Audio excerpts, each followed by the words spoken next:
Hey, let me check something out here. Or hold on a second.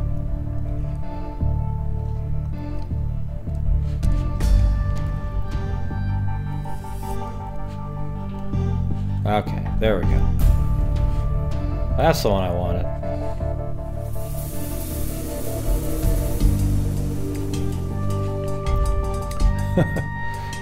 Not quite yet. Hold on a second. Oh man, I had to switch it and things got messed up. Alright, there we go. There you go. 101, 101. That's the new laugh. There's no more LOLs, okay? Just 101. That's right, Raven. Live from Portland, Oregon. It's Gray Hughes.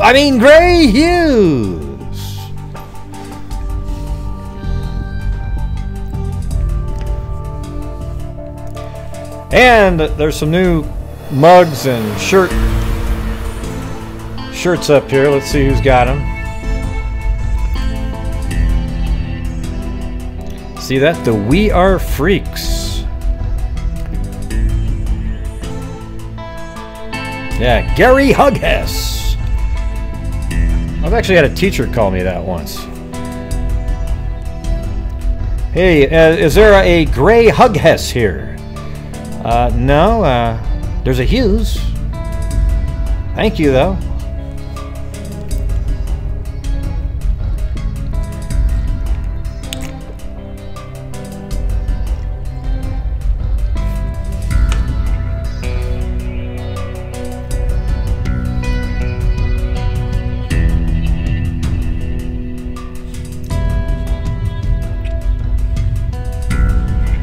A lot of these stories I'm going to just be going over.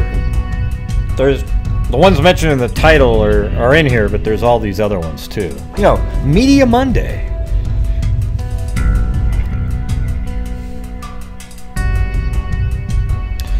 Yeah, there's a lot of really dumb teachers out there. That's why I say get rid of teachers' unions. Pay teachers, God, I don't know, 50% more or maybe way more. If you make 50, you get 80. Get rid of all that crap. Make it easier to fire teachers. We need to get the best and the brightest in there. Don't you think? All right, good. Gray, that's so mean. I'm a teacher and I try real. Well, I'm not talking about you then, am I?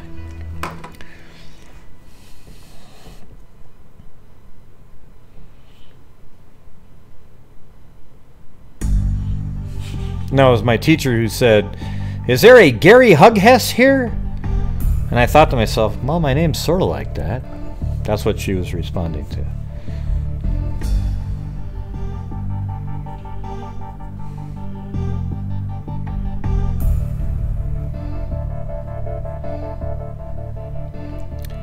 Wow. That would be hard to say your name correctly if it really is Tara with a G-U-E-R-A in there. That'd be tough. I'm just letting these play out. I guess this guy here's the son of one of the... I can't remember now who that was.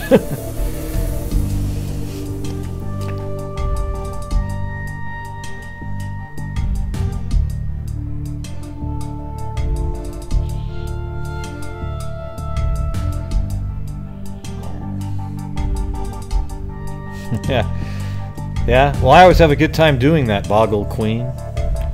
So are you actually good at that game, Boggle Queen, or is that just a name you decided to use?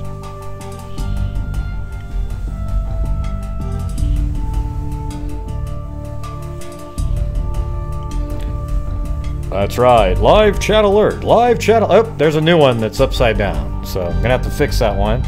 But that was a new one I got today. I don't know why it works that way. In Gmail, that thing was correct. So I'm going to have to flip that one over, and you'll see it tomorrow. Yes, it's a long-haired Chihuahua. She's got a Sherlock Holmes hat on.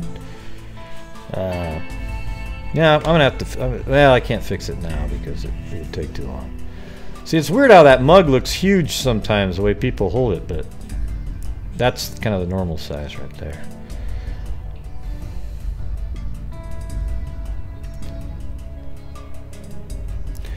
Yeah, I also got rid of, I mean, I removed a whole bunch of moderators because a lot of them I hadn't seen in a long time.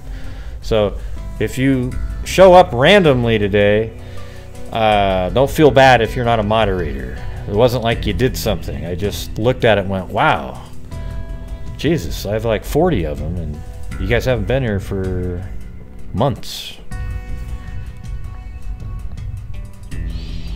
I haven't seen anything on Cheryl Coker lately. I was going to look that one up too. Hold on a second. Let's see.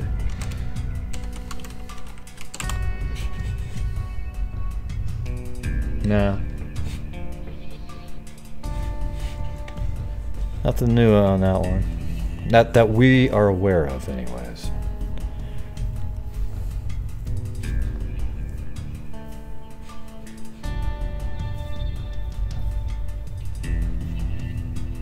Okay. All right, everybody. You guys ready? Or what? All right, so Daro just sent me these couple here right before the show, so I thought I'd throw them in there. Haven't even seen them yet, but they looked interesting. Let me get, why is that still playing on the side here? Hold on a second. Oh, I guess.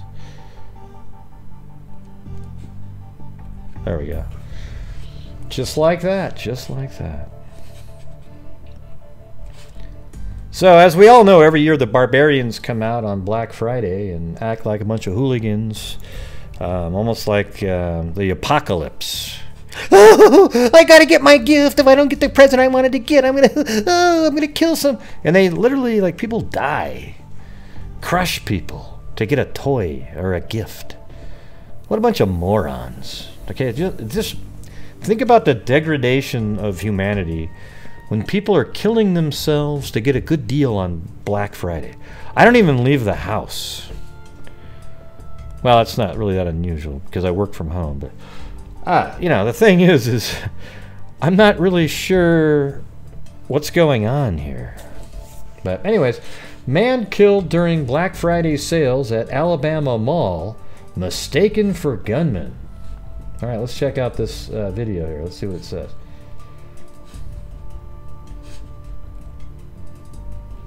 Despite extra Black Friday security, we do have an unfortunate incident to tell you about. Terrified shoppers took cover when deadly gunfire broke out at a shopping mall in Alabama overnight. Officials say 2 teenage boys got into a fight. Shots were fired and one of them was seriously wounded.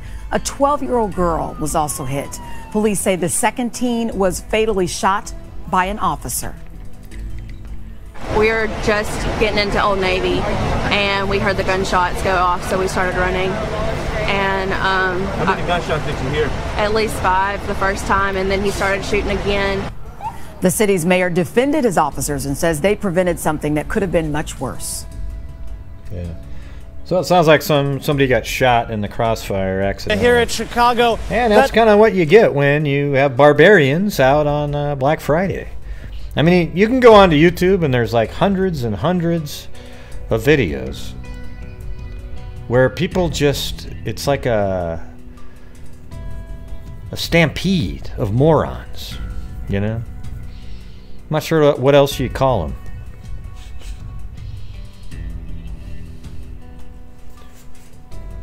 Let's see. Police were called on the scene as hundreds of people fled River Chase Galleria after gunshots were reported. Hoover Police Captain Greg Rector said the incident began with a fight between 2 people, with one man pulling a gun and shooting an 18-year-old man twice in the torso.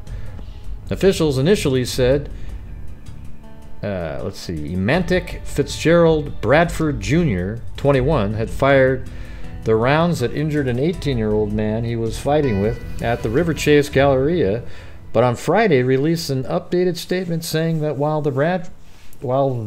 Bradford may have been involved in some aspect of the altercation, evidence showed he was likely not the shooter and that a gunman remained at large. 2 other people were injured, including a 12-year-old girl. The 12-year-old girl was struck by the gunfire. I bet the officer who shot him will probably get in trouble for that. Yeah, he probably didn't pass that same test where you're going through the maze and you don't shoot at the grannies. Right? He probably shot and hit a couple of the grannies, and they say, you know, you left a couple of the grannies alive. You're good. You're good to go. All right, now we're moving on to the next one. Utah teacher allegedly kills ex-husband's girlfriend. These are both the ones Daro just sent me. I just threw them at the front to get them out of the way. Because she'd go, Gray, how come you didn't do... No, she wouldn't do that. She never does that. She always sends me the stories, like the breaking ones that are out today. Hey, it's 101, not LOL. What? I don't even know what LOL means anymore. Utah teacher allegedly kills ex-husband's girlfriend in front of 3-year-old kids. Of 3-year-old kids? So they were both 3-year-old? Or, yeah. I guess we'll have to figure that one out. A Utah high school teacher was booked Monday for allegedly killing her ex-husband's girlfriend in front of her two 3-year-old children. Chelsea Watrous Cook, 32, was visiting the apartment of her ex-husband, Travis Cook, in Midvale to bring cold medicine to one of their children. Travis Cook's new girlfriend, 26. See, like, this person right here is just like Chris Watts type. You see, it doesn't matter. Like, you know what's funny? One of the comments today in the video that I made yesterday, they said, get your facts right, man. Men kill kids way more than women do. And I was like, well, I never said anything about who kills more.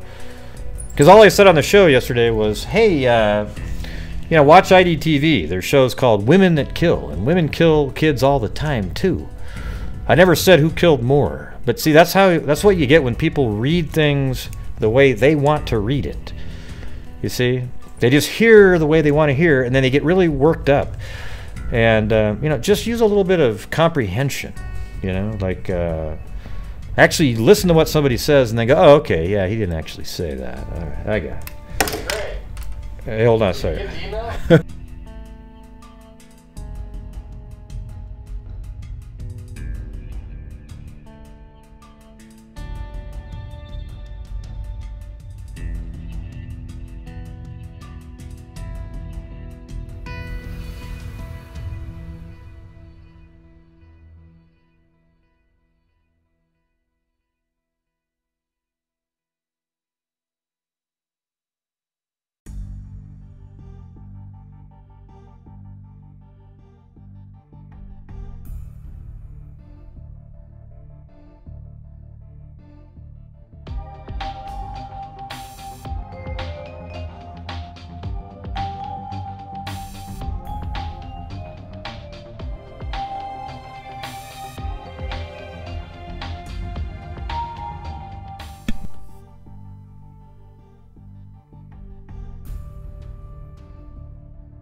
Thank you, Chickie's mom. I actually had to...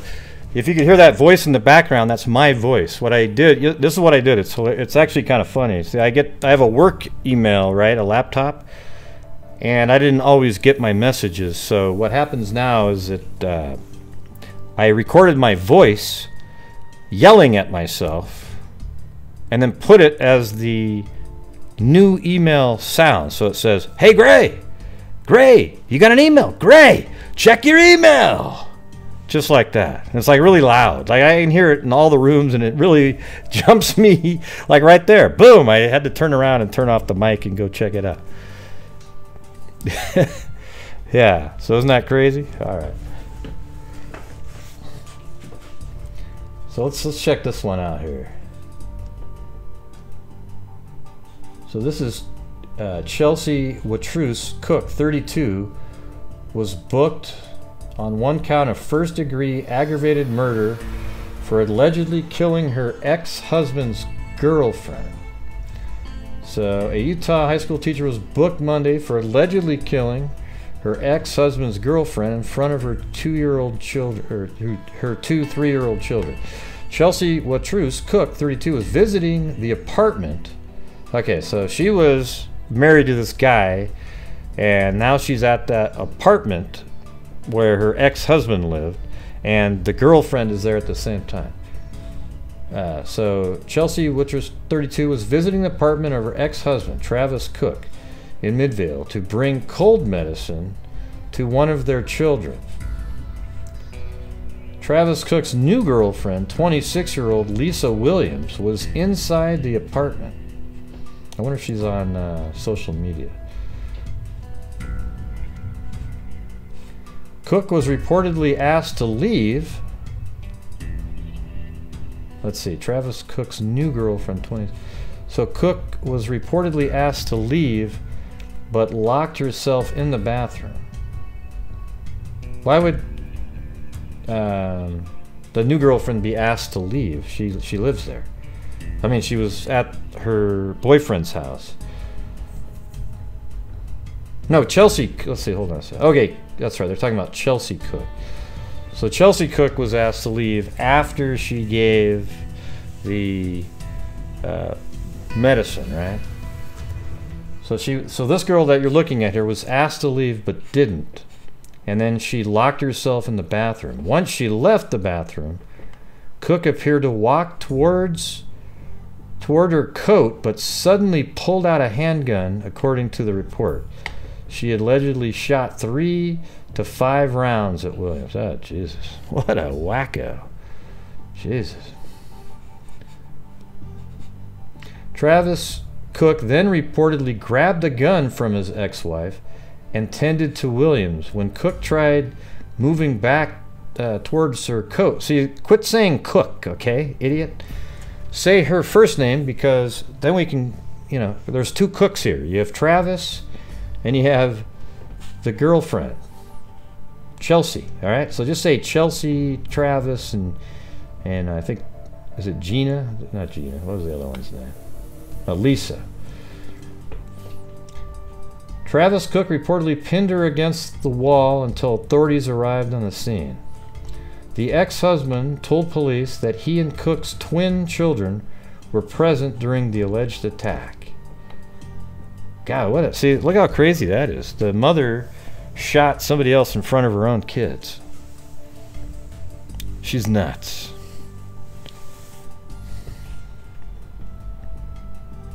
This type of news is hard to comprehend. Well, not really. It kind of happens all the time, you see. That's what we're talking about here. This is common. I mean, it's not like common like, oh, yes, I'm gonna go play a round of golf today, right? I mean, this is, well, for some of you that might be pretty rare, but this kind of stuff happens all the time, unfortunately.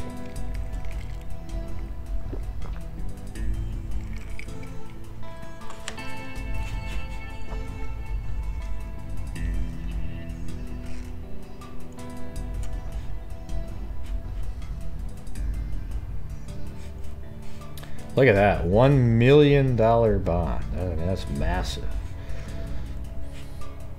God, you look at her too, right? You wouldn't think that, right? You look at that one, she looks a little bit more like she would do that.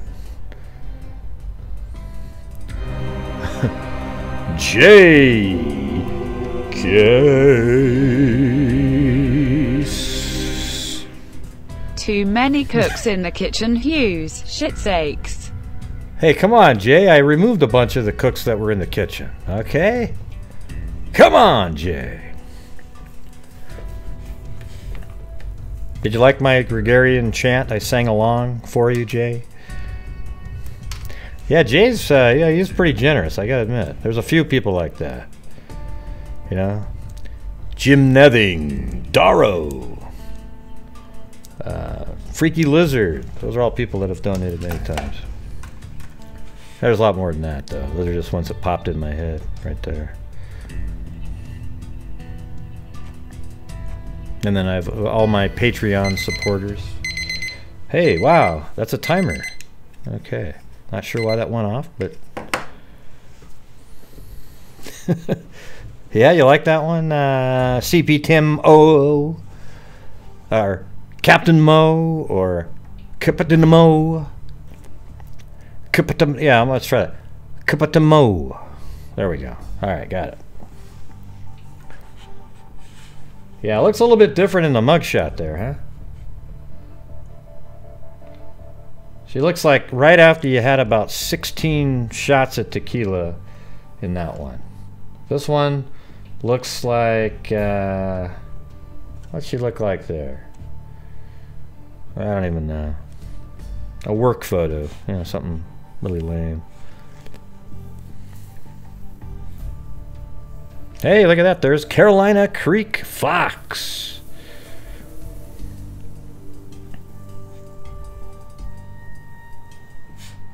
I don't know. Wow, looks like she is. Alpine School District confirms Chelsea Cook was a health teacher. Yeah, and what she's learned is the healthiest thing you can do is to blow somebody away with about 5 bullets. And wow. Well, listen, kids. Let me tell you something. The way you can keep somebody from getting sick is to actually kill them before they get sick. Hey, Jack Ball TV. Thank you. Look at the little doll you get to have with that too. The little Love Boat music. And next week, Captain Steubing will be... $5 make you holler. Don't spend it all in one place. Grinning face with big eyes. Don't spend it all in one place. Oh, gee. Hey, that's good for a cheeseburger. Come on, don't mess around. Hey, all right, everybody's doing the 101s. All started by Ada, who read out loud a letter last night on the last video ever done on my channel with Chris Watts. She was reading the letter out loud and pronounced LOL 101. So that has now been changed. That was hilarious. Come on! That was good stuff.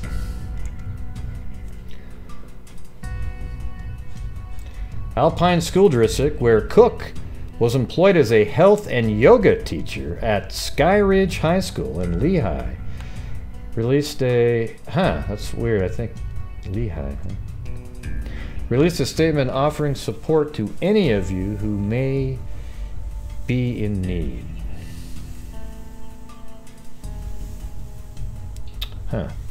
This type of news is hard to comprehend. Yes, it sure is. All right, next one. Now, you remember this moron right here? This is that officer who was coming home from work and thought she was... Let me put this right there. Thought she was going into her apartment, apparently, but then kept forcing her way into somebody else's apartment, and then she shot the person that was in the apartment because she was scared. And again, how did she make it through those tests where you have the little granny that pops out and the burglar guy with the little mask on? How'd she get through that? She didn't even know what apartment she was walking in.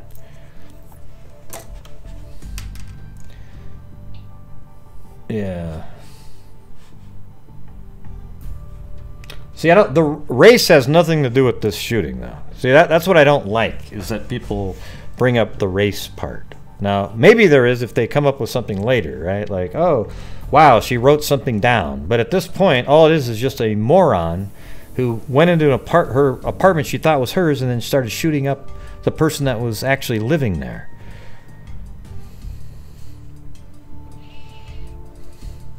You know, maybe but what this story is about is that the grand jury is right now... Oh, there we go. J case again!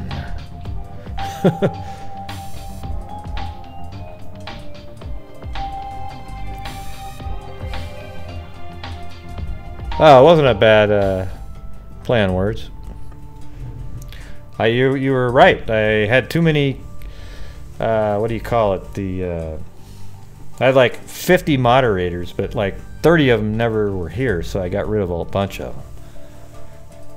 But, you know, I mean, at the beginning, months and months ago when I would do live, maybe they were around, but some of them have faded away, you know? That's just the way the world works. Oh, he was referring to the last case? Let's see. What was the first one? Man killed on Black Friday, Utah teacher. Huh. I don't know, I don't get it. I don't get it. Oh, the cook case. Ah, bada bing! I gotcha. Too many cooks in the kitchen. God, man, I'm slow as hell right now. All right, okay, that was pretty good then. Now that I think back, I'm actually gonna have to laugh about that. That was pretty damn good. You were way ahead of me, man. I was like totally out, gone. No clue, man. No clue.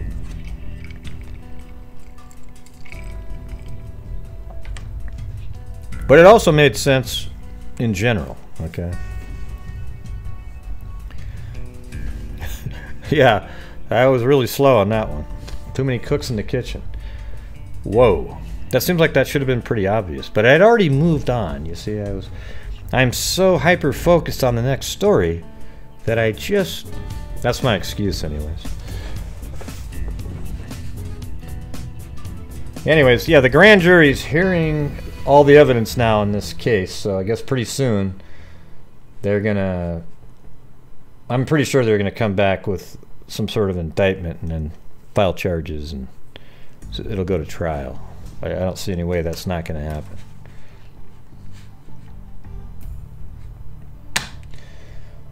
All right, there's one of those other great stories related to some of the things that I talk about occasionally on here.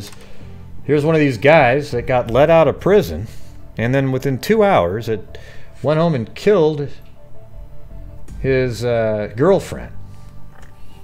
Right? So that same judge, he should have been that let him out. If that's how this one turns out, I'm gonna have to read a bit. If there's a judge that said yes, let's let him out, and signed the documents, shouldn't he have let him live at his house for a couple weeks? You know, just to sort of make sure that everything's okay. Because you were so sure, and you were just going to let him out onto society. Why didn't you test it out?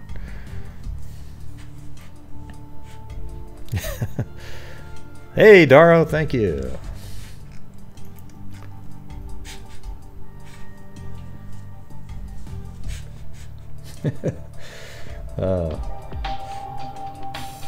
There's a little dancing baby. And Julie and Captain Steubing will now be on the Lido deck. Joined later by Isaac. 101. Thanks, Ada, for the best 101 rolling on the floor laughing. It looked like a... Thanks, Daro. It looked like a somebody that was intoxicated, didn't it? An intoxicated Pokemon. An Arizona man has been arrested for allegedly killing his girlfriend on the same day he was released from 3-year stint in prison, officials said. The Tucson Police Department on Wednesday received a tip from a man identifying himself as an attorney from out of state. Unidentified caller told cops he had information about a person who may be seriously injured or deceased at a home on the 5700 block of East 24th Street. Hell, we should go see where that is. And this is in Arizona. Let's see, what city? Oh, Tucson. All right, here we go.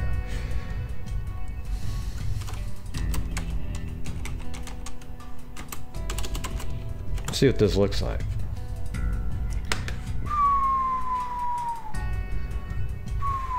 Right here.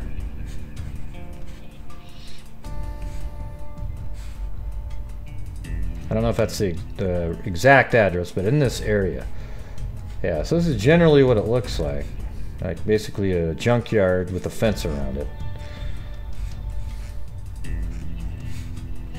That's somewhere around in here, right? J. Richard Kunich with the lounge music coming in. Thank you.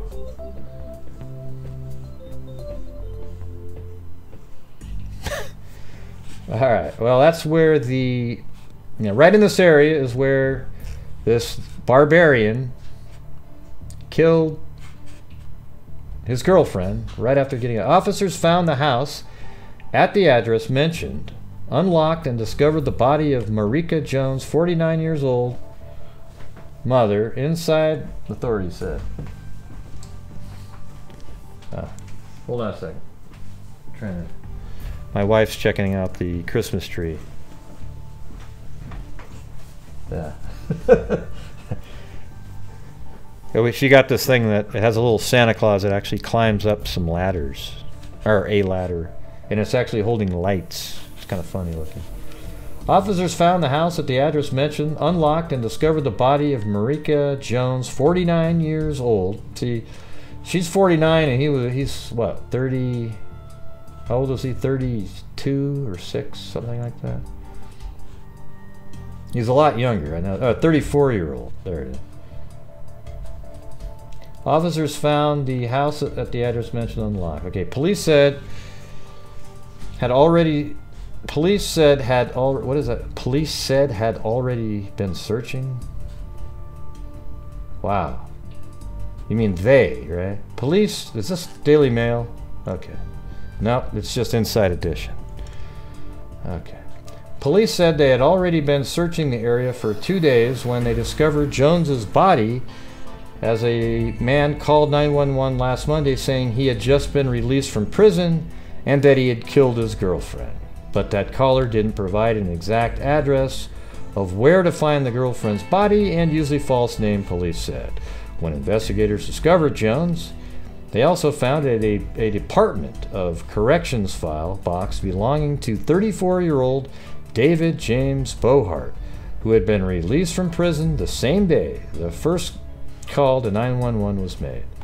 Bohart had served 3 years for possession or use of dangerous drugs, according to the Arizona Department of Corrections. He was ordered by the court to check into a treatment facility in Cottonwood after his release, but Bohart never made it there.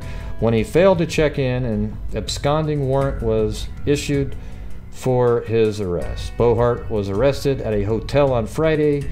He is being held at the Pima County Jail for absconding and on suspicion of second-degree murder in Jones's death. Really? I mean, second degree? You get out of prison 2 hours later, you kill your girlfriend? That sounds more like first-degree murder. Sounds like you were in the prison the whole time. You can't wait to get out so you can go kill. Look at this guy, though. Just a doofus. I mean, just... guys like someone like that, just take a bat, hit him in the face, and call it a day. I mean, this guy's an idiot. Let's see. A motive Jones' death was not immediately clear. Let's see. Her last relationship update on Facebook was in July 2016, when she changed her status to "It's complicated," meaning he's in prison. But she had given herself Bohart's last name on the platform. Great. Wonderful. That's awesome.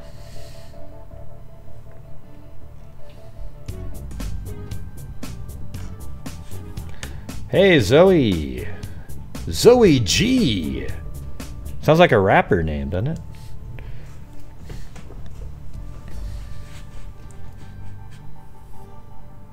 Okay. Now we're going to move on to the Jayme Closs possible update. Probably, you know, probably not, but here we go. So they found some human remains, skeletal remains. Hey, hold on. Hold on. Look at that. Lanky Tor. A creature has just come into the room, scaring the hell out of me. I don't know about you, though.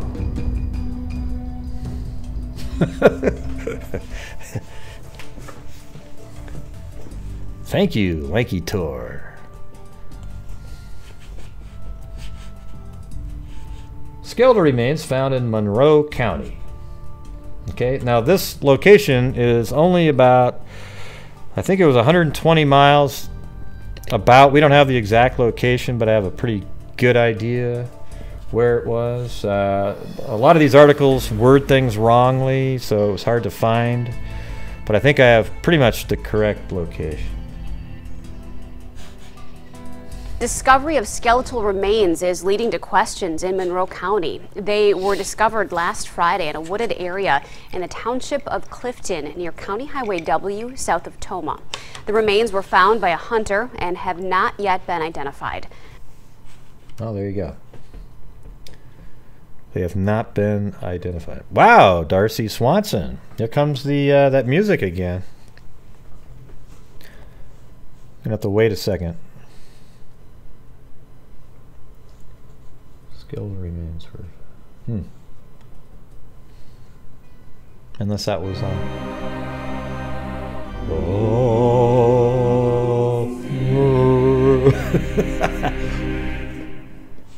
Darcy Swanson. All right, there you go.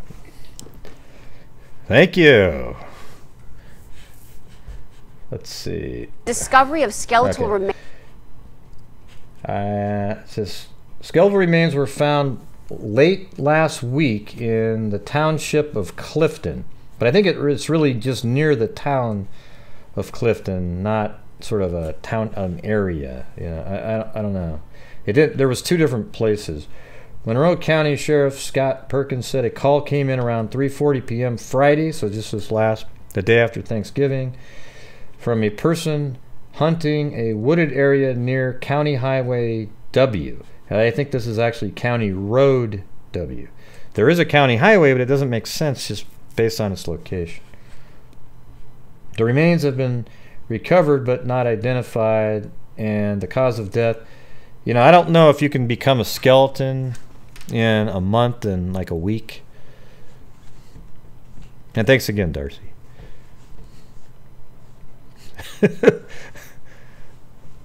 Hey, there you go. Hey, there's Ada. Thank you. Dear Chris Watts, go eat a bowl of you know what.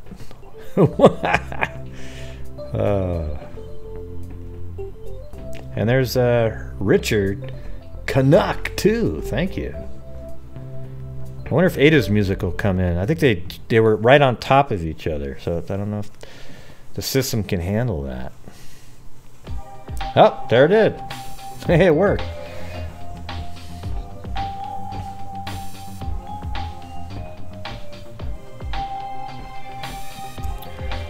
Well, no, I mean, I think Jayme Closs has been missing for over a month now. Dear Chris Watts, go eat a bowl of you know what 101. See, that's actually what her voice sounds like, too. That's almost not even a fake voice. Yeah, I don't know if you can turn into a skeleton that quickly, though. That's what I'm trying to say. Wow, look how generous everybody is tonight. Jeez, thank you very much.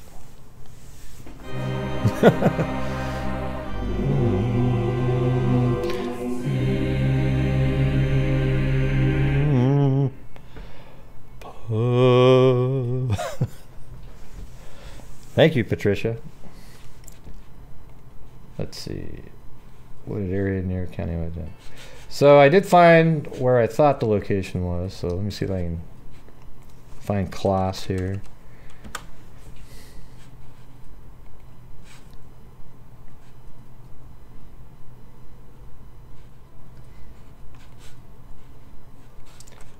Yeah. So that was right. So see how there's like a County Highway W way over here in the same state, but then you come over here. This kind of makes more sense to me. So here's the town of Clifton, and then look, there's this right here. This is State Road W. So I think that this body was sort of found on this road somewhere. Now there's another Highway W kind of deal going on right here. See that? W something Railroad Street there? But I think it's this one.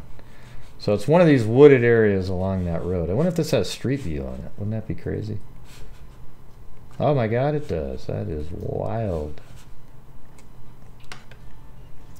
So we can take a look at what some of this might have looked like. Yeah, but see, this is just a body that a hunter found, okay? There are so many bodies out there. I mean, remember the Cheryl Coker case? And here's another donation from Jim Nothing. I can see it coming. And another... oh, look at, he got the Moonwalker. Oh, yeah, version. Awesome. Another donation from JJJIMMMMM Nothing. 101. It's really Jim Nothing. Yeah. Right. But you remember in the Cheryl Coker case, remember we were like literally a week or two later, they found a body not far away from there. And it just seemed like, oh, God, that's got to be her. And it wasn't. It was some pedophile that somebody murdered, and the police won't really give a damn about that one. And so, and then if you also remember the Timothy Cunningham case, the CDC scientist who killed himself. But during the search for him, they found, you know, they weren't, not while searching for him, but during that time that they were searching for him, they found 3 or 4 other bodies in the city that they had to then call up the parents of Cunningham and say, hey, yeah, this body isn't his. Okay, yeah, this one isn't his either. Okay, this one wasn't his either. Okay, this one wasn't.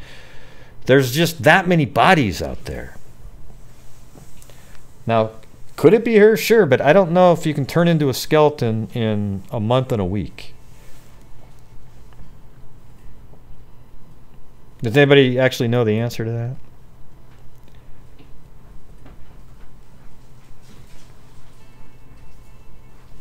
Think about Lumberton, it said. So you think you could become a complete skeleton in a week? I mean, a month, I mean? I don't think so.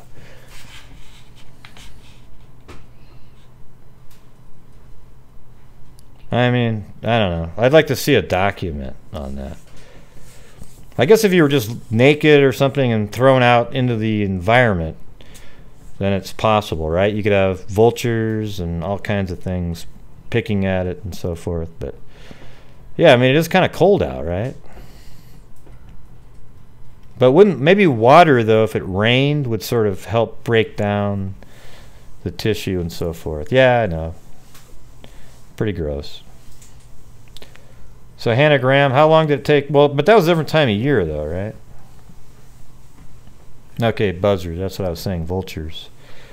Huh. Okay. Well, there you go.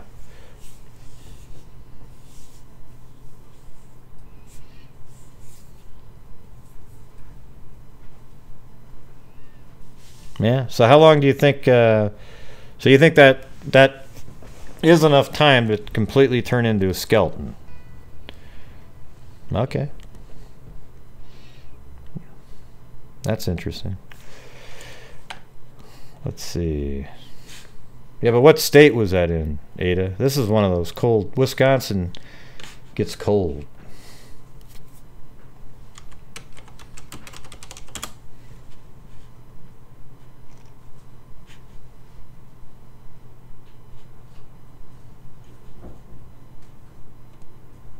I mean, this, well, God, we're way past a month, though, aren't we? Like, when was this? Actually, I have a folder here. Let me get this. Police say they believe Jayme Closs was kidnapped from her home and is still alive after they responded to a 911 call and found her parents dead inside. The big question, what was on that 911 call? Do they know? Yeah, so let's start with the call. They say they now have the phone that was used to make that call at about 1 o'clock in the overnight hours on Monday. And this was just before the bodies of Jayme Closs's parents were found. James and Denise Closs, they were found shot to death. Their bodies were near their home there in Barron, Wisconsin. But let's talk more about the phone right now. Investigators say no one spoke during that call with the dispatcher, but the dispatcher did hear some commotion in the background they think that could be related to the shooting deaths of the Closses. This call was just before 1 a.m. The neighbor you heard there said she heard those gunshots one after another just after 12:30. We heard the first shot, followed just a couple of seconds by the second shot, and I asked my husband, I said, were those gunshots? Because they were so loud. And he said yes, and he said it's a big gun. Two potentially important elements about this phone. They know who owns this phone, who this phone belongs to, although they're not releasing that yet. But they say also the call was made from inside the Closses' home. According to the sheriff, when deputies arrived, there was no one around, there was no weapon, there was no car, there was also no Jayme Closs. Yeah, so it was October 15th, it looks like. So if we're on the 26th, they found it, well, they found it 3 days ago, so 23rd, so 38 days. So sounds like that's enough time, huh? You know, you got something coming for me, Carolina? A story? You got a good story for me? Awesome. I think, yeah, I actually think that she is, I think that there's a much better chance that she's still alive than other situations. And the reason I think that is because I think she was the target of the entire operation that that person pulled off. That they went there to get her specifically. And somebody wouldn't go through all of that effort. They would have just, I don't know. It doesn't feel like one of those cases where somebody, you know, you got a jogger, you attack somebody, they rape them, and then they kill them, and then they just take off, and then they somebody finds their body at some point. So to me, it seems like she's still alive, and I think personally, I could be totally way off, but I think it's maybe somebody that communicated with her on social media, but you'd think that they would have a lead on that by now. Maybe chatted, maybe it was Snapchat, or, you know, something that doesn't preserve the records. I wouldn't let my kid go anywhere. If I had a child, I wouldn't let him touch something like Snapchat. I mean, there's no, I mean, I wouldn't even, just forget it. You got to have some kind of record. There's so many of these whack job killers are getting away because there's nothing. Thanks, Amanda. Jeez. I feel appreciated. That's amazing. Blessed, if you will. I don't even use that word too much.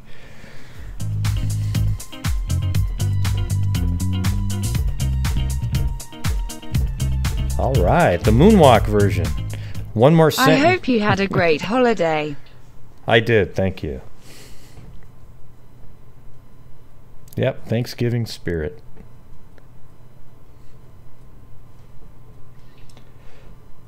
Yeah. So I believe that the person, maybe we can sort of do a refresher here on this. I don't know, I mean, this body is so far away, 100-something miles. There's bodies all the time that are found. It just happens to be in the same state. It could be hers, but it might, you know, I think it's most likely not her. That's just kind of the way it is.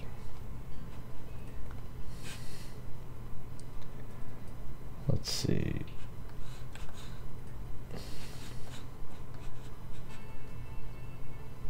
Oh, this is a whole different case. Well, how did I get on this one? Hold on. Closs.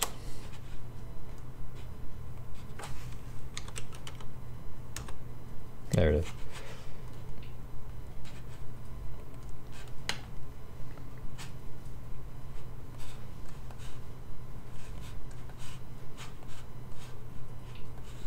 Yeah, that's not even it either. Right there. Here we go. Alright, so this is the house that they lived in.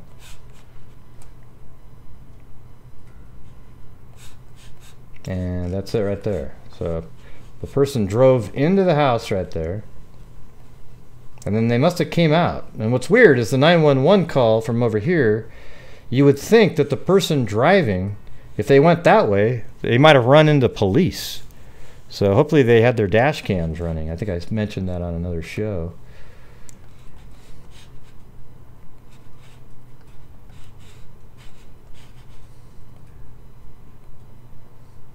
Okay, I like this one better because there's no foliage and you can actually see what's going on in the woods.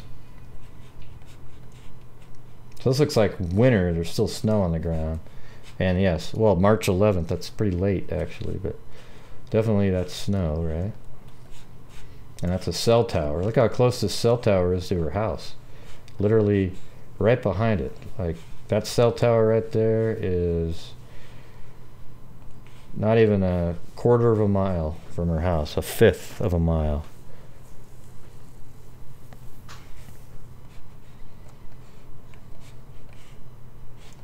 So I always thought it was possible that the person maybe parked here, came and got her, and then really quickly, it's only, like I said, it's only 0.2 miles, quickly got her through the woods and then got her back onto a vehicle maybe over in this area, although that's a train track. I'm not really sure how that would work. Let me, can you get there? I don't think so.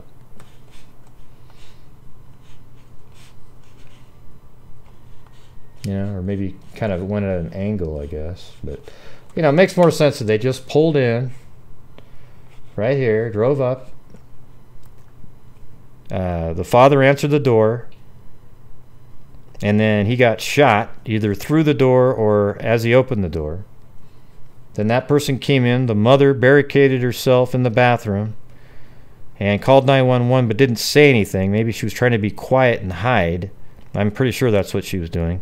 She's like, oh my God, somebody's here. So you didn't say anything at all. Didn't want to even make any noise at all. Had the phone on.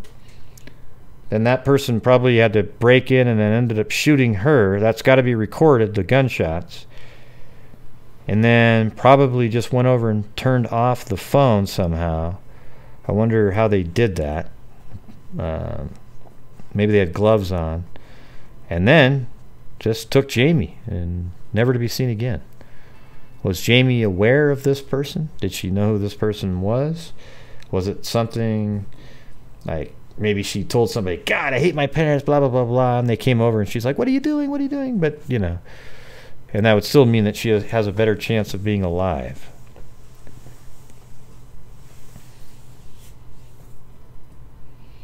That's what I think. I think she, you know, either way, like if she talked to somebody online, she would know the person. I remember I originally was thinking that maybe it's somebody that the parents even met once or twice, but he wasn't somebody that they would even tell anybody else about. It was just some guy, and they sort of knew him a little bit, so maybe when he came to the door, the father still opened the door type of thing. But this guy kept himself,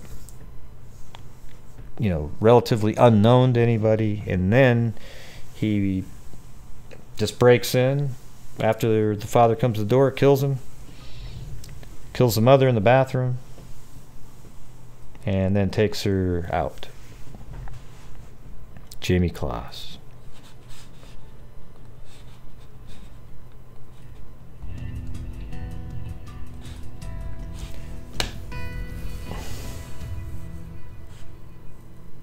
I don't remember reading anything about anybody doing drugs, meth, or anything. The parents just seem like hardworking parents, you know. They don't look like meth users when you look at them. They look too, you know, quote, healthy, if you know what I'm saying. Meth users are just usually really emaciated, missing teeth, you know, just not doing well. Yeah, you'd think they would have found that orange, what was it, a Mustang? Not a Mustang. Well, was that right? Yeah, maybe a Mustang.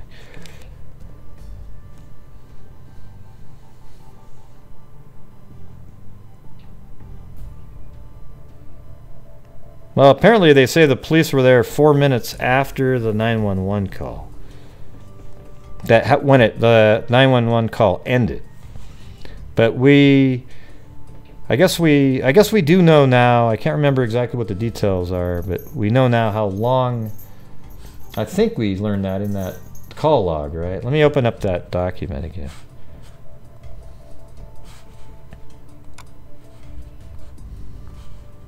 Let's go over that again, if you don't mind.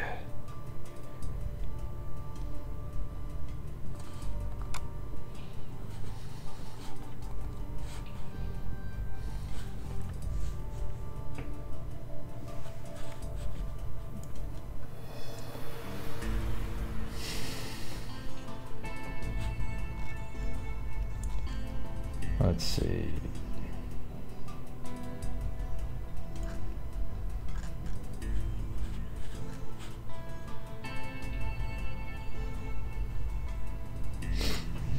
Yeah, so it looks like a call came in at 12:53:26. That's the time. And then the police were dispatched at 12:56:01, so that'd be, hell, that's only 2.5 minutes later. But they arrived at the house at 1 o'clock and 29 seconds.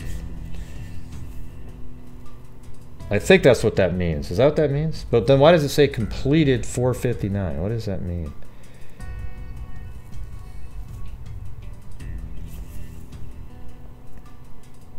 So the entire, oh, okay.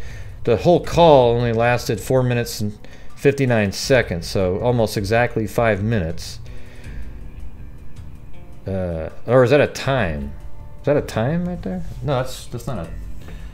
Oh, that's right. That's 4 o'clock in the morning. So that means the entire scene and everybody, was completed at 4:59 in the that was Barron County, Unit 329. So they received a call. See, I don't even know. Is that the? Yeah, it says 911 hang up right there. See this? And maybe that's what Barron County 329. Maybe that's the 911. Operator. So they received the call at 12:53, dispatched at 12:56. They arrived at the house at 1, so that means 7 minutes after the call was made. See, that gives a little bit more time for that guy to get away. So the call was made and the mom's in the bathroom hiding, trying to be quiet. So nothing's going on at this point. Nobody's being dispatched, nothing. She's killed. And the phone's still on for a while. And 3 minutes into that call, finally somebody was dispatched, and they got there at about, let's see, 4 minutes and 20 seconds after they were dispatched. So if you take the beginning time when the call was received at 12:53 and 26 seconds, that means... And this is at 1 o'clock and 29 seconds. So that would be almost 7 minutes and 3 seconds from the time the call came in till the time somebody actually got to the house. So that's pretty quick, but it wasn't fast enough. Hey, Les Clark.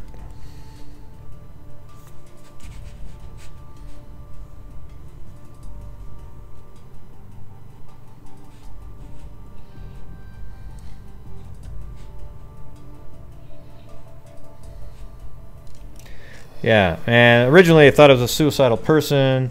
The initial officer thought it was maybe a suicide when he came in, so he reported it as that, even though there was no gun or anything on the ground. But that's just what his initial comment was, and everybody ran with that as if that was, oh my God, it was suicide. So maybe he, I mean, at first I thought maybe it was something like that, because that's what we didn't have any information at all, right?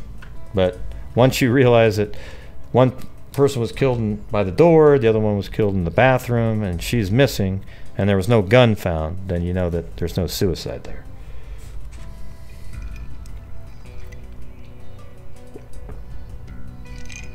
Well, Gray, how do you know the gun wasn't made out of ice? And it simply melted. Hey, by the way, did any of you guys watch the this is totally unrelated, but I watched the JPL launch of the, or wasn't the launch, the landing of the Mars mission, the new one. It was pretty amazing. Those guys went nuts in there. A lot of brain power in there. I'll tell you that right now. Yeah, we don't know if Jayme was in on it. Nobody has any information on that at all.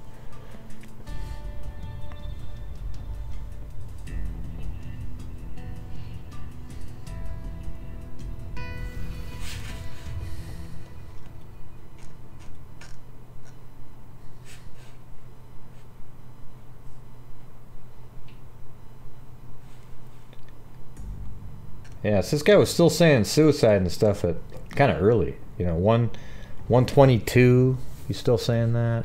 And then, I mean, late is what I mean. Even at 1:32, still saying that. It's like, but wouldn't it, by that time, you'd already kind of know there wasn't another gun?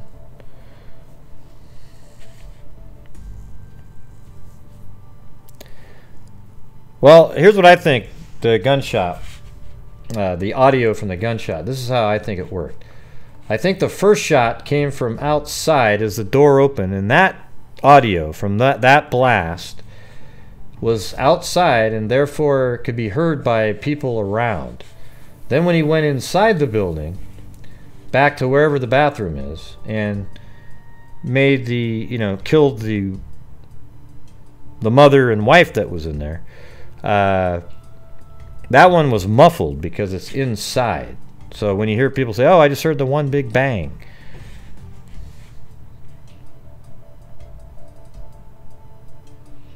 And I don't think the dad had a gun or anything. I mean, he might have owned one, but I don't think they didn't find a gun at the door or on the ground or anything like that. I don't think.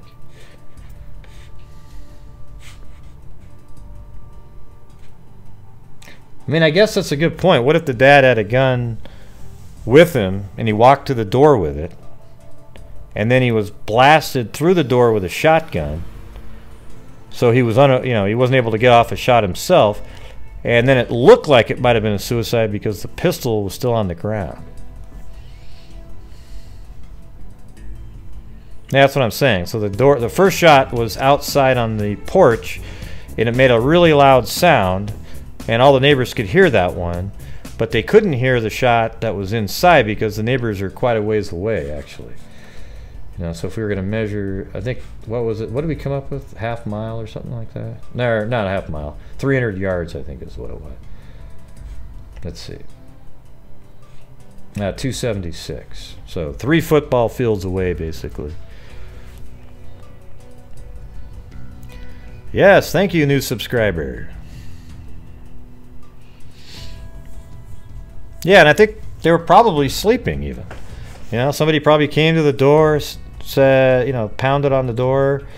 The father got up, came to the door, and as he either just opened the door or was approaching the door, he was fired at either through the door or as he opened the door. It sounded like what they said in that report. What was that? Wasn't there wording in here for that? Let's see.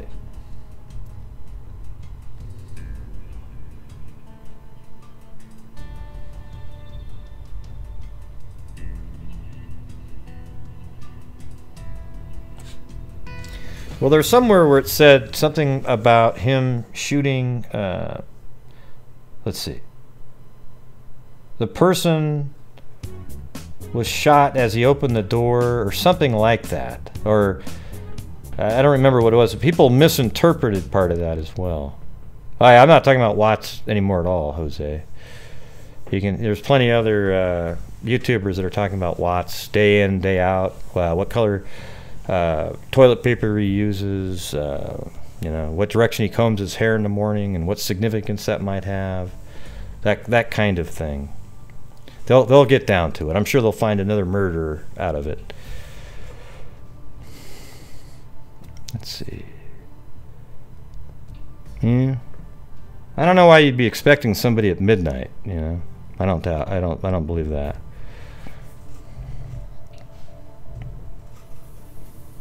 Yeah. You know what the cool part about the Watts case is? It's solved, man. I mean, think about it. Jesus, it's awesome. The guy actually said he did it, and he admitted to it. It's over. Everything he said before that was a lie.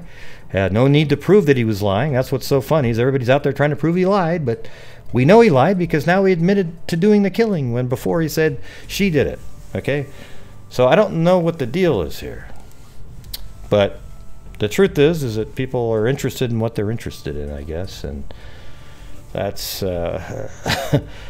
I'm sad that so many people are still so interested in the Watts case, but it is what it is. I don't know, Kit Kat. It's all over the place, man. It's still going strong. Oh, hell no. There's no false confession there.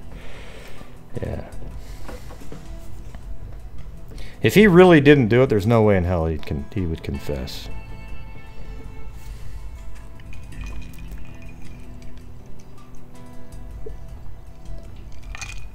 Yeah, there was a casino. I believe I marked that one off.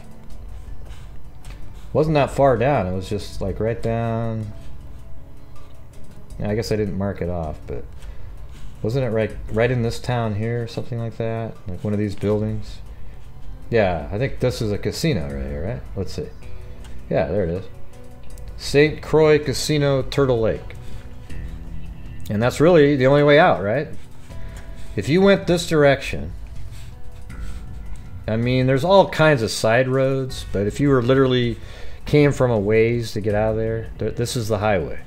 The other direction, maybe you would pass the police, right? Because the police, I guess, came from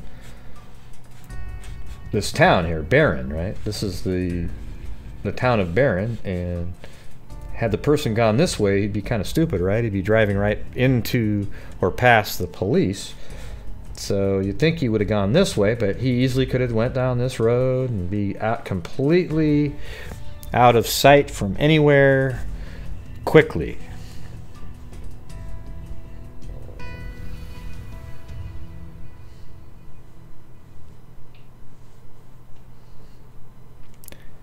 Yeah, of course. Yeah, that's why they were contacting the casino. They wanted to look at the surveillance footage. All right, and let's see what else we got here. Anderson Cooper.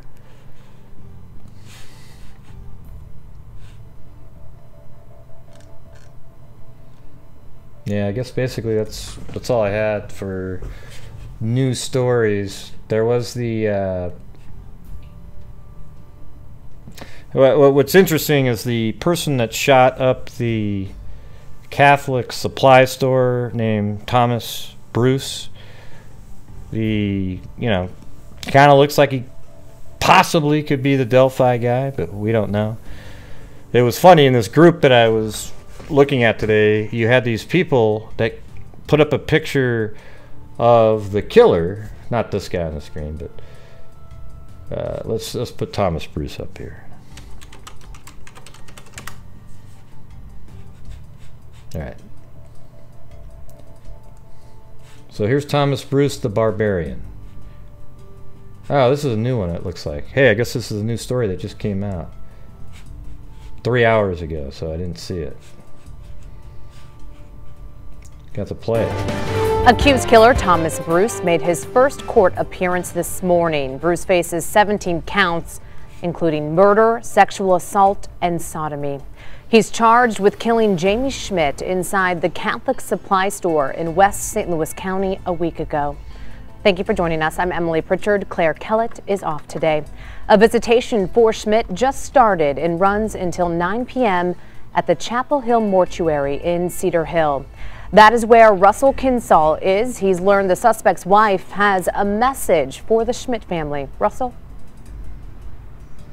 Well, Emily, we started seeing people show up here at least a half hour ago. We've seen them hug and comfort one another.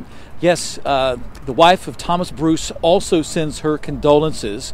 I spoke with a friend of hers who said that that Mrs. Bruce feels very badly about what happened. We spoke a little bit earlier, and that friend did not want to reveal her identity. she doesn't even know where to begin to wrap her mind around this. The friend said that Diane Bruce thought she was being kidnapped when police first arrived at the couple's Jefferson County trailer before dawn last Wednesday and escorted her out.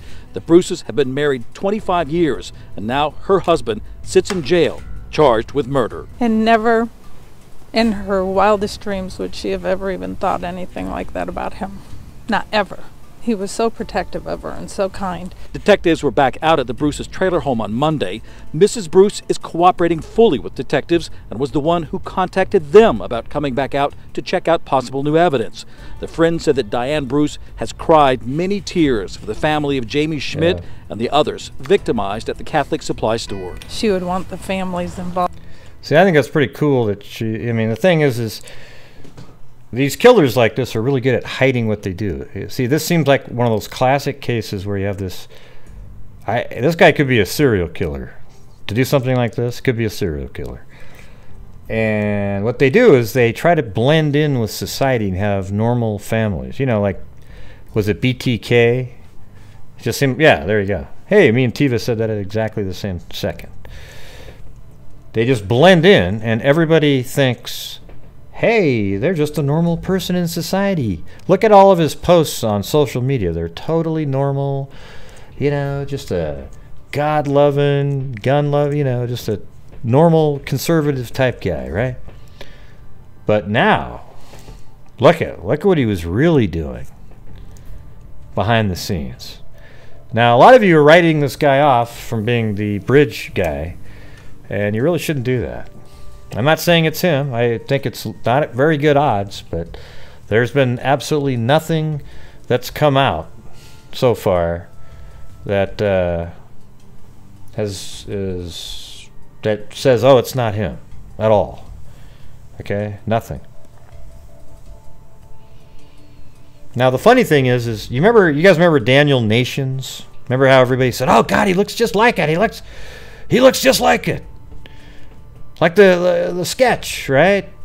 And they put his face next to the sketch. You remember that? Well, if you take this guy's face and put it next to the sketch, it looks mildly similar. You know, the goatee. The goatee is what throws everybody off. Because once you see the goatee, you start going, yes, and you make everything else work. That's why you have so many people that have said, oh, this is it. This is the guy. This is the guy. And you have a goatee on the guy. Well, you know what's funny is almost none of the people that people have said before had killed anybody. And especially not in the way this guy did. And these guys immediately thought of Delphi. Now, I wonder if they thought of Delphi even before the hat and the jacket part. Was it something else that happened that law enforcement perhaps knows about that we don't know? You know, that's something we aren't going to know. But here's the deal with that sketch. Now, I think the sketch is great for using as a generality. Okay, he had a goatee, he has reddish brown hair, but they didn't even make a colored sketch here. Okay, he's got a goatee, blah, blah, blah, blah. Maybe his nose looked like this, maybe it didn't. But have you ever tried doing this? Okay, Thomas Bruce kind of looks like the sketch, and Daniel Nations kind of looks like the sketch. But have you ever put the two next to each other? They don't look anything like each other. So I did it earlier today. Look at this. This guy here looks absolutely nothing like Dan. This was just made to show a point in the group that I was in. This guy right here looks absolutely nothing like Daniel Nations, okay? Daniel Nations didn't do anything, right? But here's the thing. I mean, he got some crimes, but he didn't kill the girls. But look at this. The sketch looked like both, but neither of these guys look like any of them. The only thing that people look at is this, the goatee, look. And that's what I see as a huge problem here. I've seen 50 different people brought up, and they don't look anything like each other, but look a little bit like the sketch. So that means that the sketch is so generic that it's matching a look that a lot of people have, and it's mainly the goatee, and hell, if you just shaved, that guy wouldn't look like anybody, right? And there's my dog shaking. Yeah, the sketch looks, well, the sketch, when you look at the sketch, looks like that's an individual, right? Like, oh, wow, looks like an individual. However, It looks like everybody, I mean, you put real pictures next to it and say, see, that kind of looks like him. And then you start going, yeah, wow, look at that, look at that. So I think at this point, I don't know, man. I'm not feeling good about the sketch part. I think when they catch the person, you'll see some similarities. But that's just it. You see similarities in all these guys too.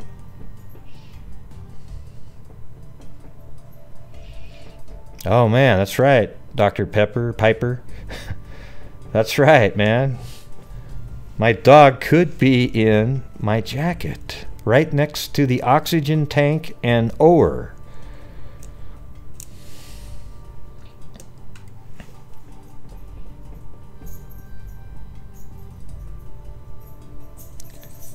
Not the Brit BG. More YouTube points for a lot of them out there. What a joke. I don't even know what you're talking about, Ricky. You got to write a little bit better, like more specifically, so we know what you're saying. Yeah, we don't know if he is or not, Ricky. So when you sit there, more YouTube points for a lot of them out there. What does that mean? Does anybody know what that means? Can someone help me out there? More YouTube points for a lot of them out there. What does that mean?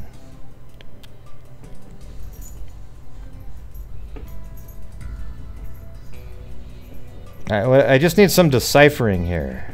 Like, not the BG. More YouTube points for a lot of them out there. What a joke. Give us a break. I don't get it. I don't get it. All I can say is this is the first time I've been interested in somebody. Right? And like I said before, the odds are it's not going to be the bridge guy. But I still haven't seen anything out there. I don't know. I don't know what the person means. More YouTube points for a lot of them out there? Yeah, it's just somebody that's really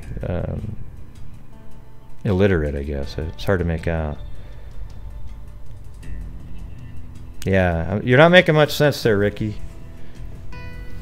Not making much sense.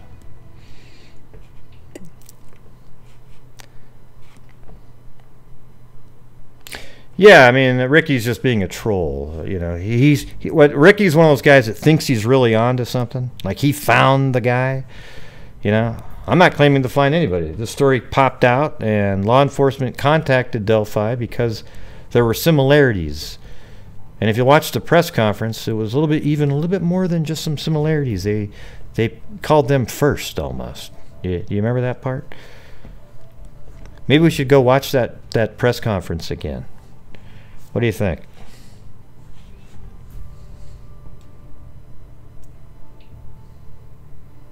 Yeah. I think I'm just gonna.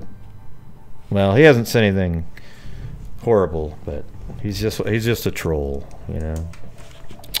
Probably buddies with that one YouTuber that makes those videos that are really disrespectful to the family, but tries to pass them off as if they're funny.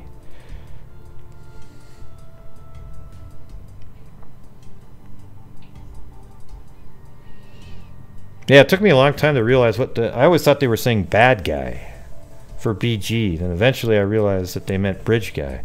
And I've been following the case since day one. Like the very first day I was looking into this. Oh, that's Eric Alter? I like Eric Alter. He's hilarious, man. See, a lot of people don't like Eric Alter, but I think he's hilarious. I mean, I gotta tell you, I've gone on that one video he made where he's pretending to be a bus driver, or maybe he is a bus driver, but he's pretending to just get wasted because then he had to go out to get on his to drive the bus. I mean, that was hilarious. Come on. And then he like loaded some stuff up, and about 65 weapons fell out of a bag on a counter. I mean, because all these people out there accuse him of being the killer. And then he made. I thought they were hilarious. I thought they were great. He had to be there to understand it, though.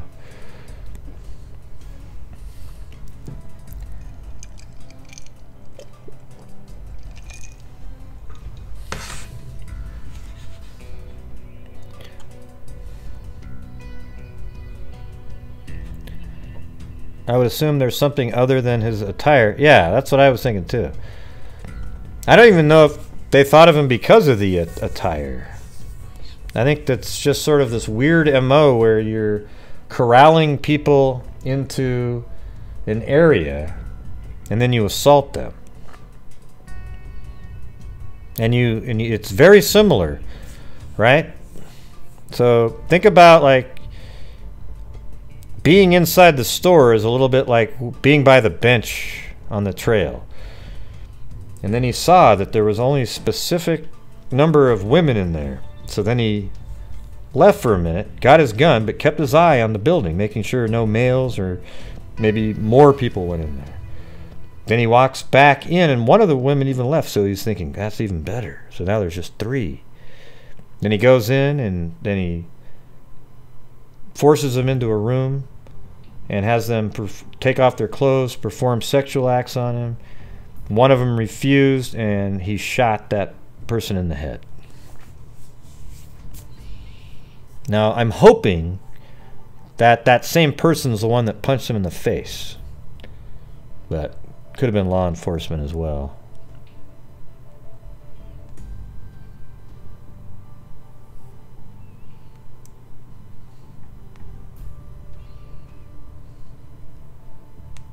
Oh, I don't know, Les. I don't really care what the reasoning is, to be honest. It didn't make sense, and if you're not trying to, you know, write something that people can understand, and then maybe it would work out. But I don't think that's Eric Alter. If it is, hey, I never had a beef against Eric Alter.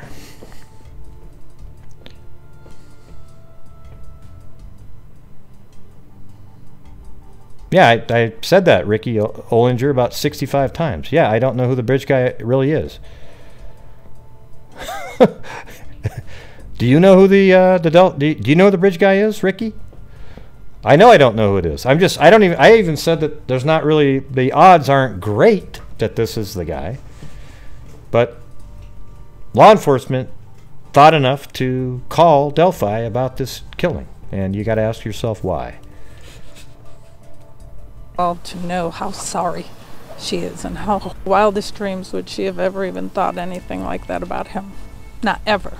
He was so protective. Maybe Ricky knows who it is. Detectives were back out at the Bruce's trailer home on Monday. Mrs. Bruce is cooperating fully with detectives and was the one who contacted them about coming back out to check out possible new evidence. The friend said that Diane Bruce has cried many tears for the family of Jayme Schmidt and the others victimized at the Catholic supply store. She would want the families involved to know how sorry she is and how horrible she feels about this. The neighbors of Thomas Bruce said he was a very friendly guy. One person said he was the best neighbor he's ever had. That neighborhood still trying to come to grips with the fact that one of their neighbors is accused of being a killer. You'll hear from more of the neighbors coming up all new on News 4 at 5. Live in Cedar Hill, Russell Kinsall, News 4. Man, I can't wait till I learn how to do that accent, the news accent. Bruce is facing 17 charges in a deadly shooting and sexual assault at the Catholic supply store in Manchester that claimed the life of Jackie Schmidt. Back to you, Jim Neving.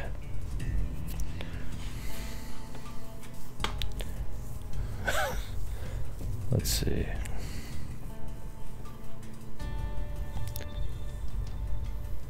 Yeah, well, I've heard the bridge guy maybe didn't leave as much DNA. They were kind of shocked at how little. Okay, that's what I heard from a random person who contacted me, who happened to be right.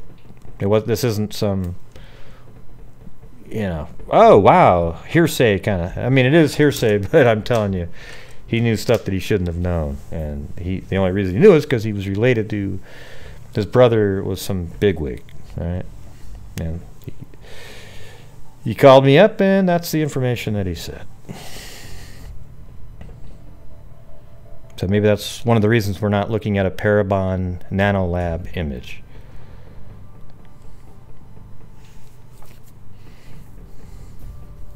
And why maybe that hasn't worked for them yet. But who knows, right? None of us really know anything. That's the truth. The only thing we can figure out are the facts that are putting out in the public. Look it up, and then we can speculate on that kind of stuff. A lot of the other stuff is just stuff we don't get to know. So I'm gonna go play I'm gonna play that press conference again, if I can find it. Where do I have that?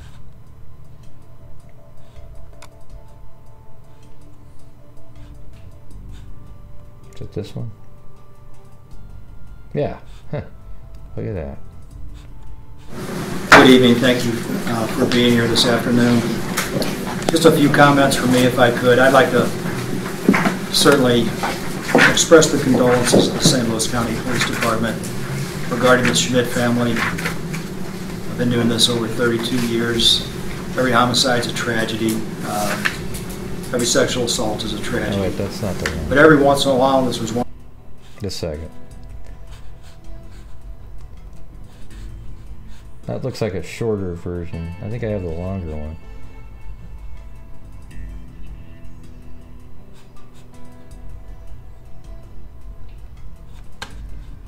Maybe I did put that in a different folder. Hold on.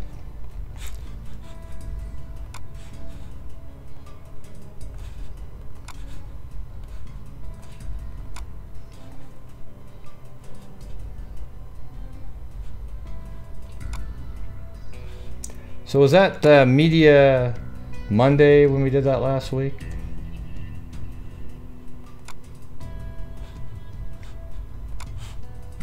The 23rd.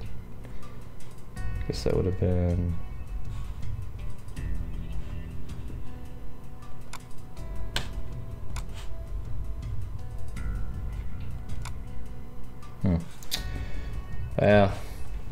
Hey, Daro, do you happen to have a link to that press conference?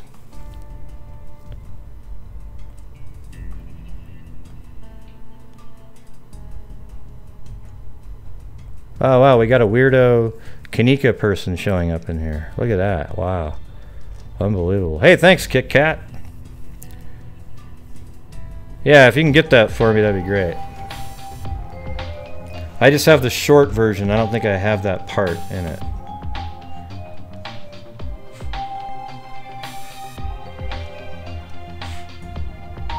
It's like 15 minutes long or something. Thanks, Kit Kat. Yeah.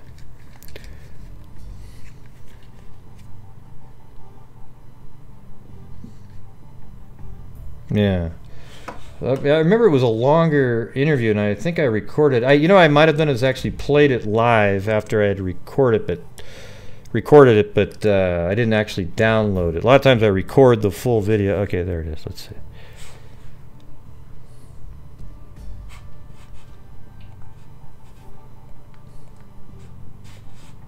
Yeah, there you go. Of our broader community. Thanks, Daro. That's it. I want to thank the victims, the surviving victims, for their courage. I want to thank them for their courage and cooperation with these detectives that arrayed to the side of me. I want to thank the public. I want to thank the public for the hundreds of leads that came in on this case. I want to thank the cooperations of the businesses in the area and along Manchester Road. I want to talk a little bit about the dedication of these detectives. Ladies and gentlemen, they worked tirelessly since Monday on this case. They didn't rest. They didn't take a break.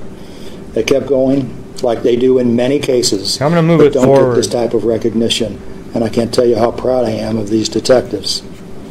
I'd like to thank... Do you guys want me to play the entire thing or just kind of move it? Because when he comes back in later, he brings that up. But for those of you who didn't hear it the first time, maybe you want to listen to it. You guys want me to play it? Oh, you want to move it? Okay. All right, I'll go to this part right here. Family and some of their support system and extend our condolences. So I appreciate the fact that the detectives have been keeping them apprised of everything that's going on in this case. Chief, can you talk about that recanvassing? and specifically about any witnesses either at the Hot Shots restaurant and being instrumental in helping break this case open?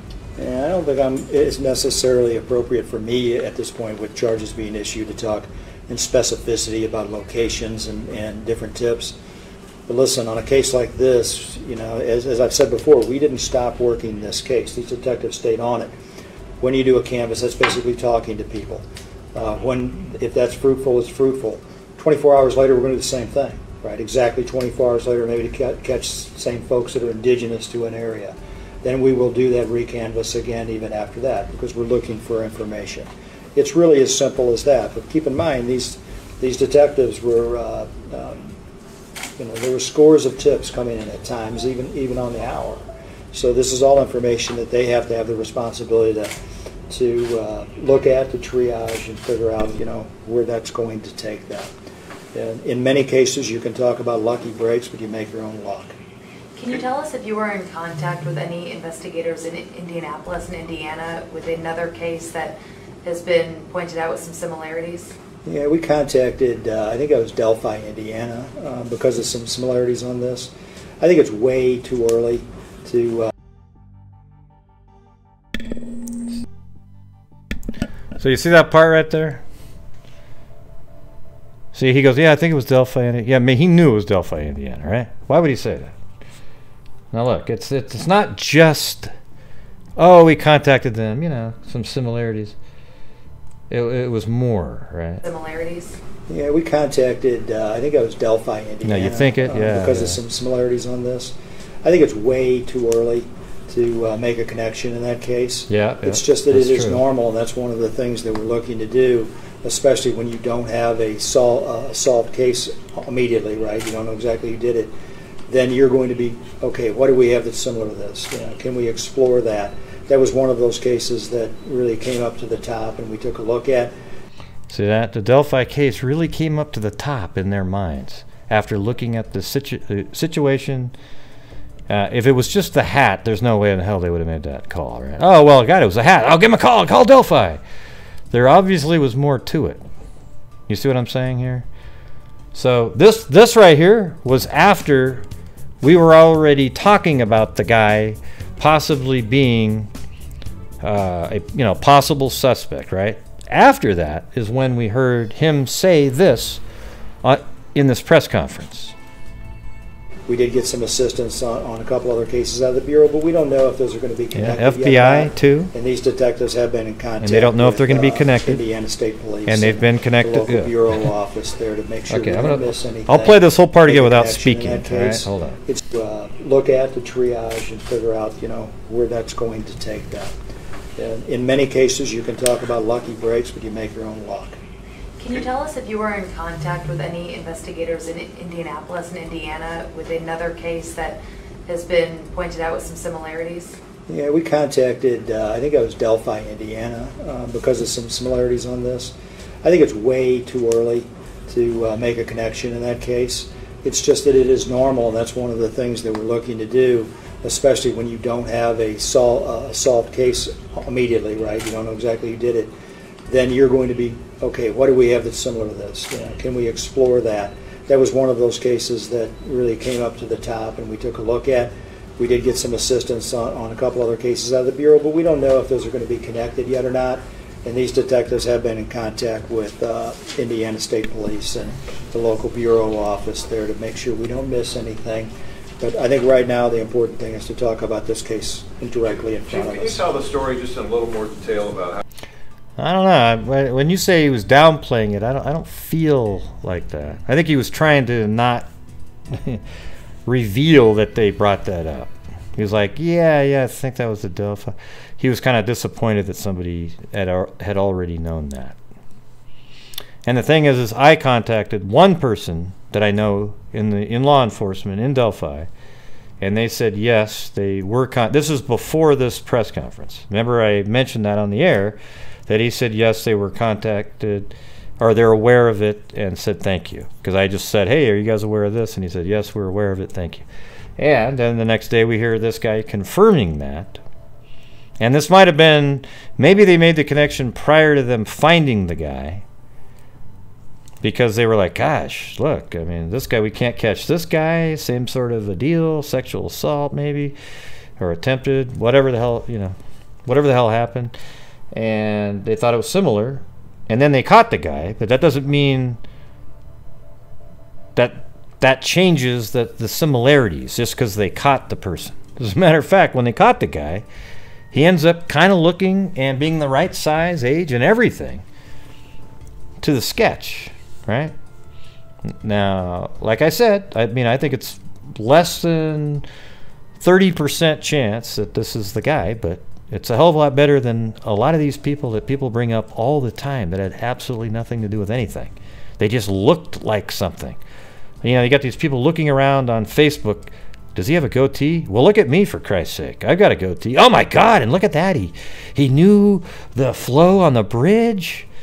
You know, they turned me in early on to the Delphi police on Facebook because I seemed to know too much, even though it was all public information, right? And the funny thing is you know, they mentioned my name, so I went on there and I posted my video, my flow video, and I use it as an opportunity. And so they put it on there, and then the police watched it and said, God damn, this is good shit. And then got a hold of the prosecutor and said, look at this. This is, you know, so then he called me up and said, hey, we might be able to use someone like you if we bring this to trial. We can get you more information to give you a more accurate look at the scenes so you can put the precise locations, but you have generally the correct flow, as you call it, he said to me, to the crime. And he goes, we were impressed that you were able to get that from publicly available information. All right. Unfortunately, though, I never did get the more detailed information from them because they sort of buttoned up all the hatches and didn't share anything. And then later on, Beth that you see in here, Baba, her and somebody else that I know went out there, and we'd be on the phone, they'd have their camera, and I had them go to specific places that I needed them to go on the bridge, and we determined the exact locations of all the different photos that we see in that case. All right? So there you go. Sometimes you can turn a negative into a positive. Just like the morons that show up from the Kanika Jenkins case in here who think they're really sleuthy, and, you know, sometimes you can turn it around.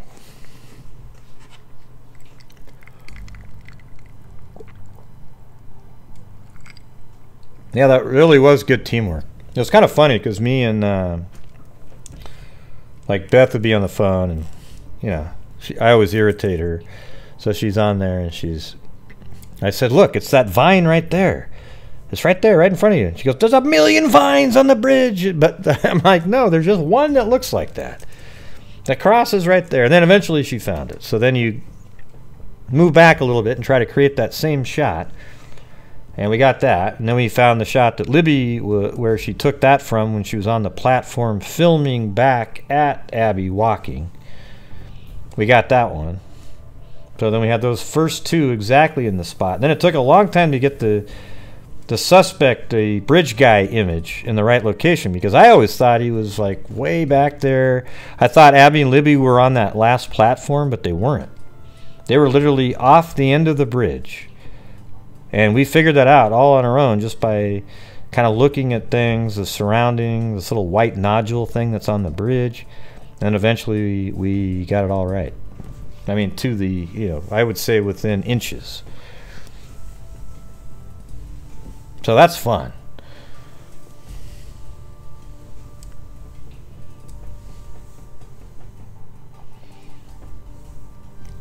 Well, good, Jana fan. Right. And the thing is, we didn't figure any, you know, who did it or anything like that. But it's kind of cool to actually figure out the, you know, what happened part before it's actually given out, right?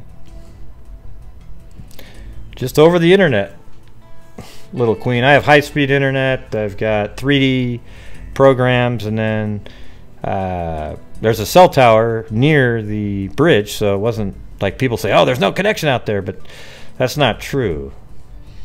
Beth was able to talk to me while she was out there. And so she would take a still shot, send it back, and then I'd say, nope, we'd be on the phone talking. And I'd say, no, a little bit further up there. And then there's another, the other person's name was Bonnie Rame. And so she did a lot of the filming too. Her and Beth, they worked things out, they measured things. And yeah, that was pretty cool stuff, I gotta admit. That was fun.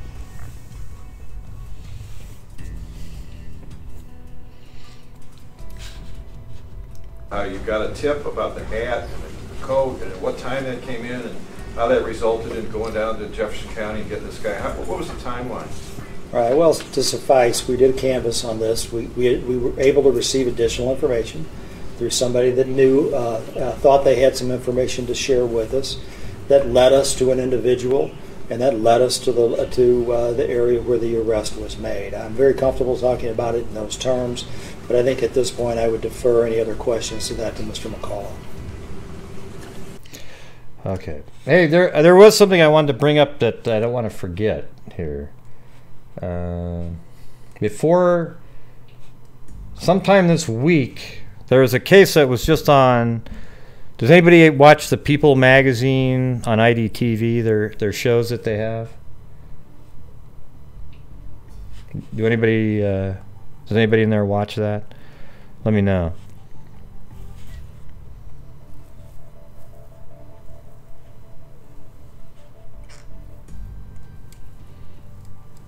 Okay, well, there's also one on the internet. Let's see, let me open this up. I'm not going to play it. But. Okay, so True Crime Daily or Crime Watch Daily, I guess it used to be called. On YouTube, there's a case by Nanette Krentel, or it's not by her, but that's the victim in the case. So Nanette, N-A-N, I'll just put it on the screen right here. I don't know if you can see that, but it's Nanette Krentel, and this is pretty crazy. There's this woman that I know named Gina Watson, and she was actually in the McStay case, I think the accountant for Joseph McStay, right?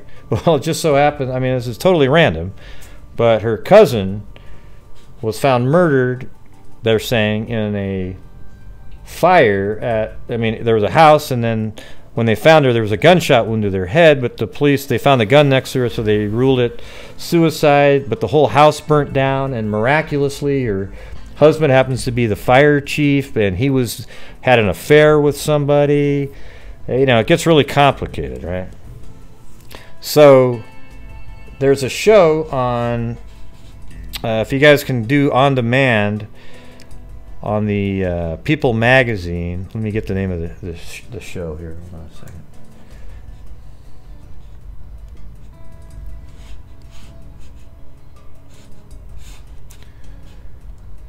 Gotta just find it real quick. The name of the show is... No, that's not it. Somebody's Watching. And you know, it was amazing. I mean, I don't know if this is just pure luck or what, but tonight the McStay case was on, and then right after that was the show Somebody's Watching. So both of the cases that this friend of mine on Facebook happened to be involved with, not involved, but knows somebody really close to it, we're on right in a row. I mean, the odds of that are just so astronomical. So they are going to come on next few days, her and her other family members. So I think it'd be cool if you guys go watch either the internet version, and the links are in the description, all right?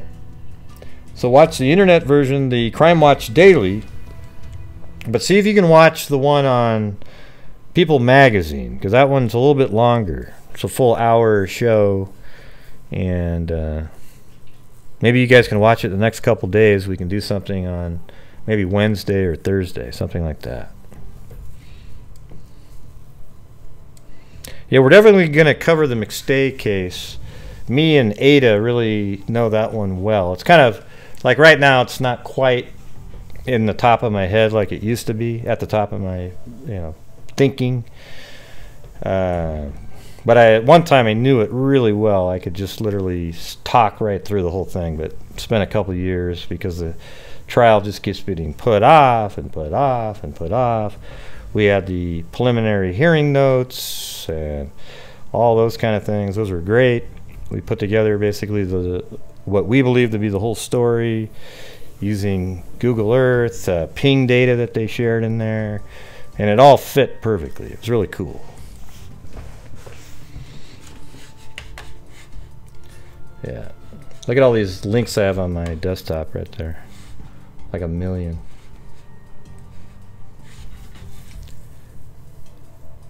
Yeah, a lot of cases since then. A lot of cases. So what do you guys think about this Thomas Bruce guy? I still have some hope. I have a little hope there.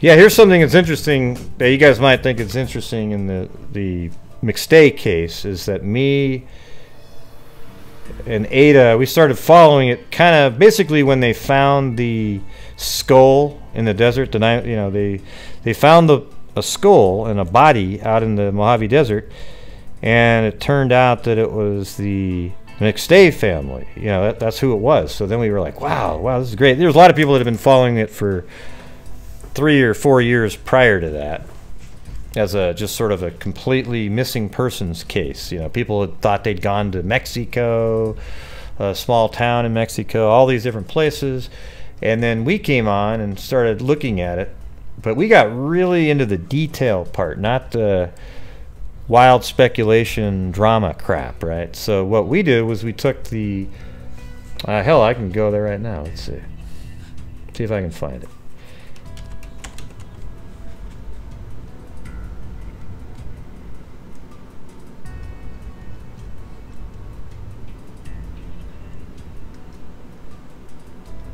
Wow, I got a lot of crap in here.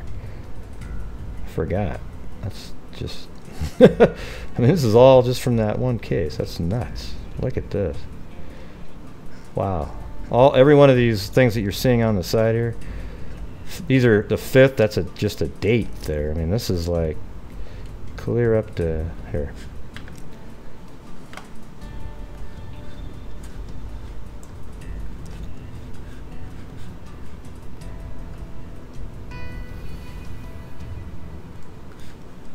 Okay, here we go.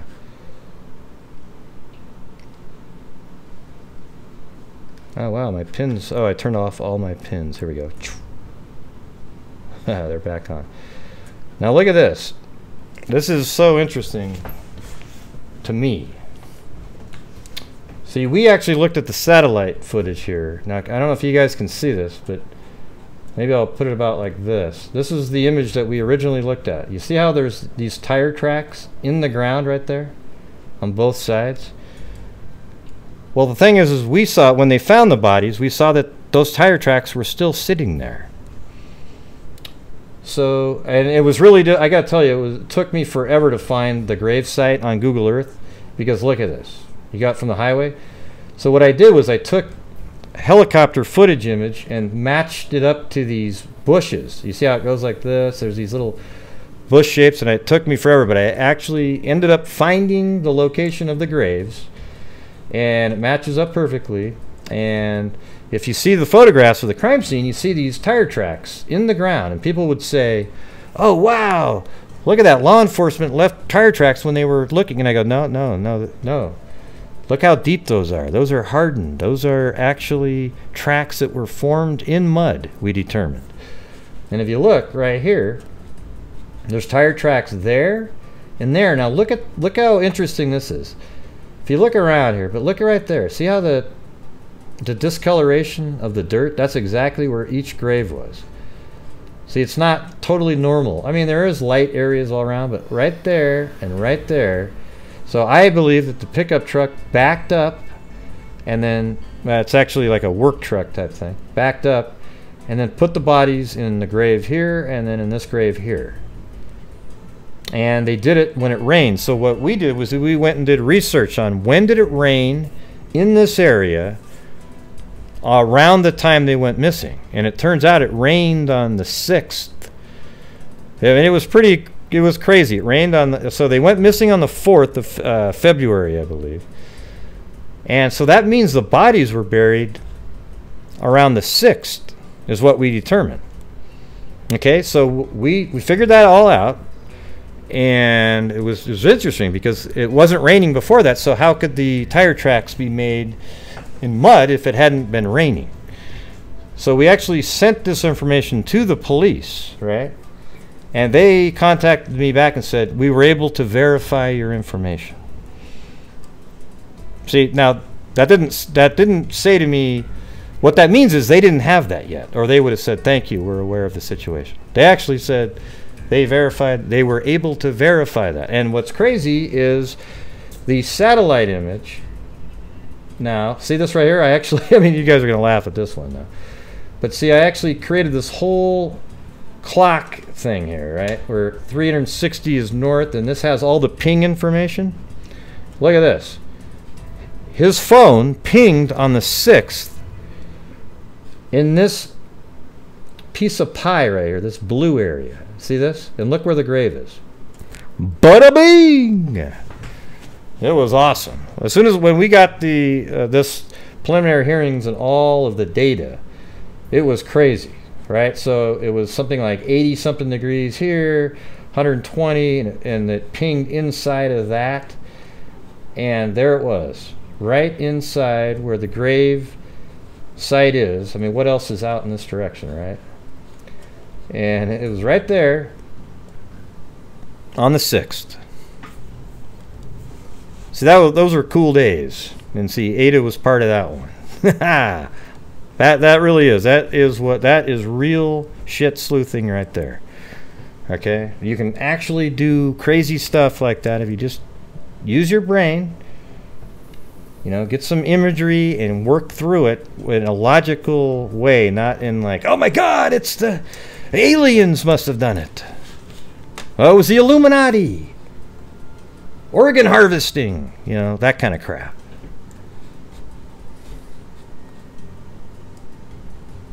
Yeah. Yeah, it's weird. I actually drew, like, here's Victorville. I took these little the exact outline of Victorville and then placed them onto the different areas. There's tons and tons of stuff in here. Looks like some of these maps are old now. That's why these X's are on here. So I'm going to have to get those fixed. But you guys will be amazed. When we go back over this case again, it is insane.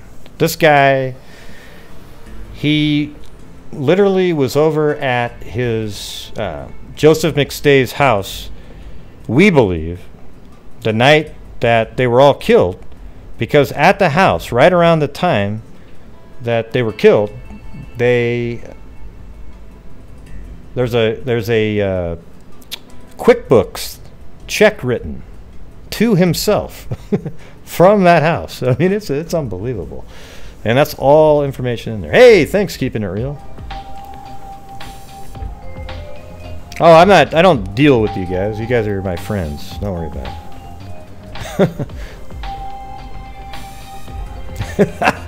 I kind of like that dancing little bear. Thanks for dealing with all of us freaks, Gray. Yeah, definitely have to go get these things fixed, but it's so amazing.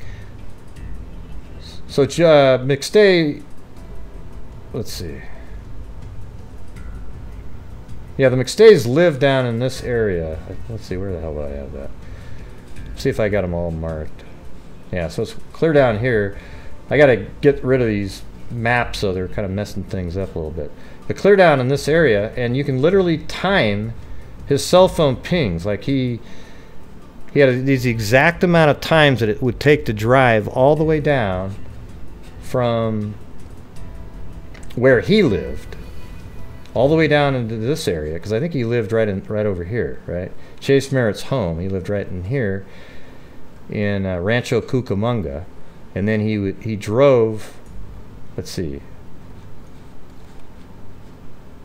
4th cell tower. Yeah, and see, it's so awesome. The timing on the way back. So he killed him around, let's say it was 7:15, 7:30ish. He left, and then boom, he turns his phone back on and makes a phone call here as he's coming back into town. And then there's something similar on the way down there. But it's just amazing the perfect timing of cell tower on how long it might take to get somewhere. He gets to the house, he kills them. A lot of people are like, well, how come there's no blood spatter? Who knows what he did? But he definitely cleaned things up. Nobody had even called him in, missing for days and days after they went missing. Yeah, the footage of them going, of a family going to Mexico was never them. I mean, I thought it sort of looked like them, but there was no way to tell. See, that's the thing about surveillance footage sometimes. It's so blurry. Yeah, he did. I think he killed him maybe up in that upstairs bathroom, painted over it. Now, he killed the entire family with one of those mallets, like a miniature sledgehammer. They actually found that in the grave with Joseph. Joseph had a... Well, if you guys haven't seen it, you guys should go check out my videos on it. Do you guys want to see some of those at all right now? Or, I mean, I can load them up, and they're mine, so I can't get a strike of any kind. Now that we're talking about it, maybe you want to take a look at it. Okay.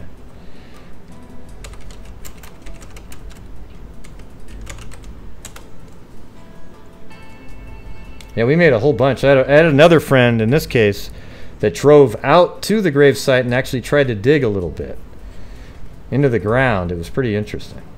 And it was really loose, kind of easy to dig. Hey, thanks, J. Case. Man, you're on a roll tonight, huh? Or you have been just in general.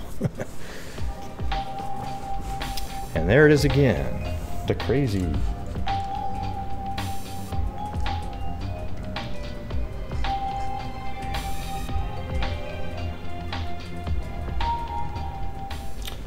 It's your deductive reasoning versus other inductive reasoning. Good work, HUZEY. Alright, thanks. You! Alright, here we go. This is only 8 minutes and 48 seconds long, alright? It's got its own music, so I'll turn down. It's got that old scary music that I used to use all the time. So here we go. Good evening. Oh wait, that's not it. Jesus, what happened? Right there.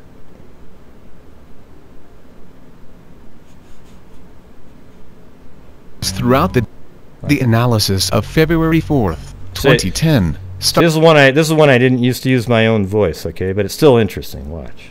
Starts at 9:51 a.m. and there are a multitude of calls throughout the day through 5:48 p.m. During that time, the defendant's cell phone has contact with 2 different cell towers that are... Okay, so let me explain what's going on the screen up here. Up here I have the time, I believe, of the day here. And then this is Joseph's cell phone over here, and this is Chase's cell phone. Chase is the guy that was eventually arrested for the murder. Adjacent to each other in the Rancho Cucamonga area. According to the defendant, he and Joseph McStay Sr. met for lunch in Rancho Cucamonga in a Chick-fil-A.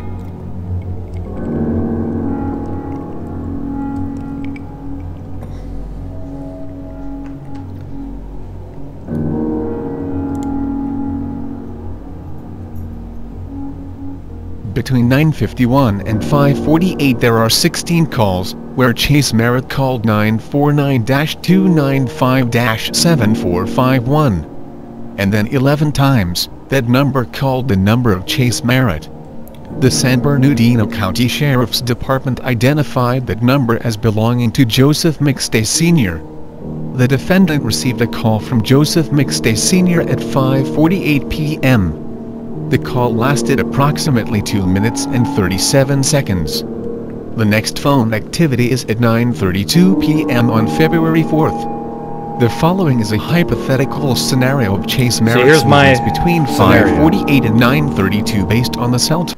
Yeah, see, this is my hypothetical story from his cell phone between 5:48 and I think it was 9:30ish, when he was coming back. See, listen, there's 4 hours missing. Now watch this, listen. Tower pings, cell phone activity and other elements of the case. The distance from Chase Merritt's house to the home of Joseph McStay is around 70 miles and would take approximately 1 hour and 24 minutes to drive, given the time of day.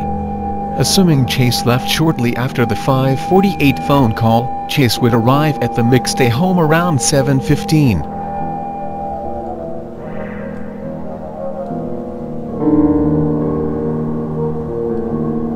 So I just have a little gimmicky little truck there, but this is the route that he would take. And that's the kind of truck he drove, like a little work truck.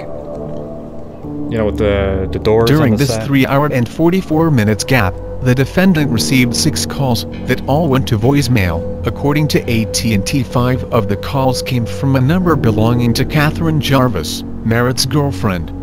Those 6 phone calls did not generate a cell tower.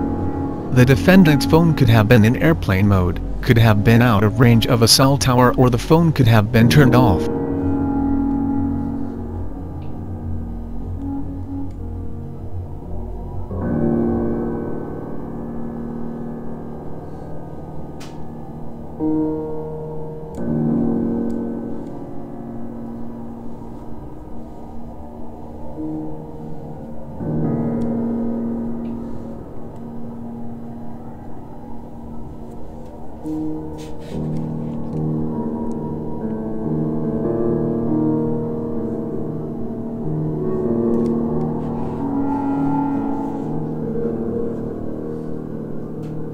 See, this is my 3D Studio Max crap here. Boom. Parks the car. Got a little character gets out. You can kind of see it. It's dark, though. There's a guy there.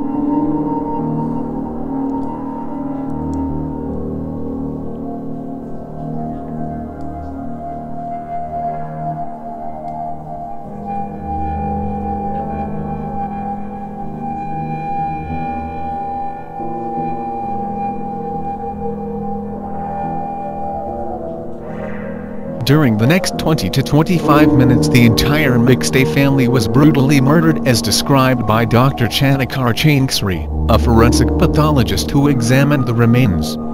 Summer McStay had multiple fractures of the jaw, a fracture of the left parietal bone, with hair embedded, 2 fractures of the right frontal bone, and a fracture of the left frontal bone. Yeah, he hit him in the head, all of them in the head with a hammer, even the kids. Johnny suffered 2 fractures of the left parietal bone, 4 fractures of the right parietal bone, the fracture to the middle, to the left frontal bone, and that fracture of the sagittal suture. She believed that Johnny suffered at least 7 blows to the head.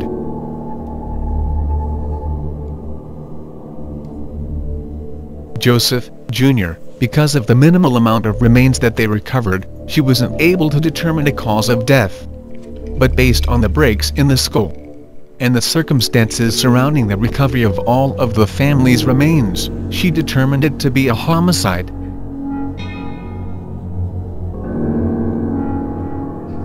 Joseph McStay Sr. suffered a fracture of the left parietal and occipital bones, a fracture of the base of his skull, a fracture of the right parietal bone, a fracture of the right tibia, and the fracture of the anterior third rib. Joseph sustained at least 4 separate impacts to his skull.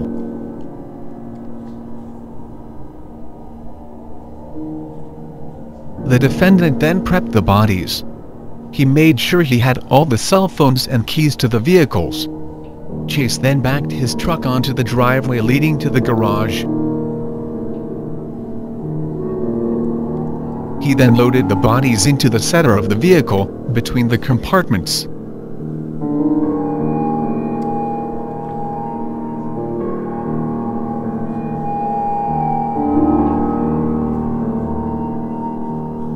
At 7:47, the vehicle, along with the bodies, was moved down the street and parked.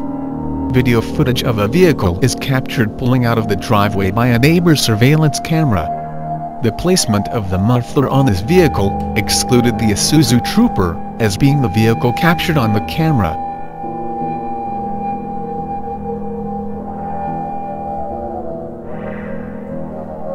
Chase Merritt ambulates back to the home. This is my theory here, based on the information. Chase accesses one of the business's QuickBooks accounts. Dude, this is crazy, look at this. And at 7:59 writes himself a check in the amount of $4,000 to the account Chase Merritt, all lowercase. This is significant because it places Chase at the scene circumstantially. No, little Kelly. 3 days prior, on February 1st, a new vendor account was created for Chase Merritt, in lowercase, in one of the company's QuickBooks accounts. There was already an account for Chase Merritt with capital lettering. Chase had written himself unauthorized checks in the days leading up to February 4th to the all lowercase Chase Merritt account. Chase most likely wanted to make sure Joseph didn't remove this account after their lunch meeting that was likely about this very subject. Then at 8:05, Chase deleted this check and did not print it, according to QuickBook records. For the next 20 to 25 minutes Chase probably did some cleanup. Then at 8:28 p.m., just before leaving, Chase used Joseph's cell phone to call himself, to set up an alibi. Chase's phone was off so did not record the incoming call. Chase then turns off Joseph's cell phone and leaves the house, goes back to his truck, and heads back to the Rancho Cucamonga area.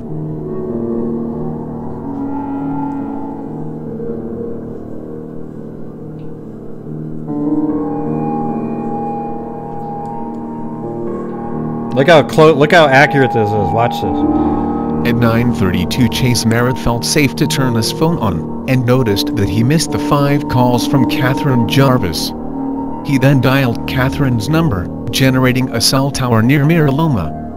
This is the last cell activity on the 4th. See, he called right then. Turned it on, thought he was safe at that point. Yeah. Anyways, it was perfect. Crazy stuff, man. Crazy stuff. Anyways, Chase Merritt was the business partner of Joseph McStay. He built the fountains of the water fountain company that they had. He was always borrowing money from Joseph McStay, and he never would pay it back. He was causing problems. He hated Summer McStay, Joseph's wife, and I'm sure that everything just kind of came to a head when Joseph cut off the spigot. He wouldn't give him any more funds, okay? And Chase Merritt is a business partner, and he was an older guy, well, like quite a bit older, and just a terrible human, to be honest with you. Really shitty type of leech, crappy murder, just barbarian nut job. All right. Now I saw Robert in there talking about something about second audio. Don't believe anything that guy just wrote unless somebody else that actually would know the answer tells you that. Okay. Okay. I'm sure that there is more audio, obviously, on the camera itself. Right? They were just allowed to listen to part of it at one time, but until somebody that actually did listen to it tells you, then believe it. Yeah, I know that there's more words said on the original audio that they listened to. I do know that for a fact. I was told that by somebody who actually listened to it. All right, so that's what I don't understand, why they don't release those words. It's not a big deal. Now there's not 3 audio tapes. Look at these, aren't audio tapes, everybody. Hello, hello out there.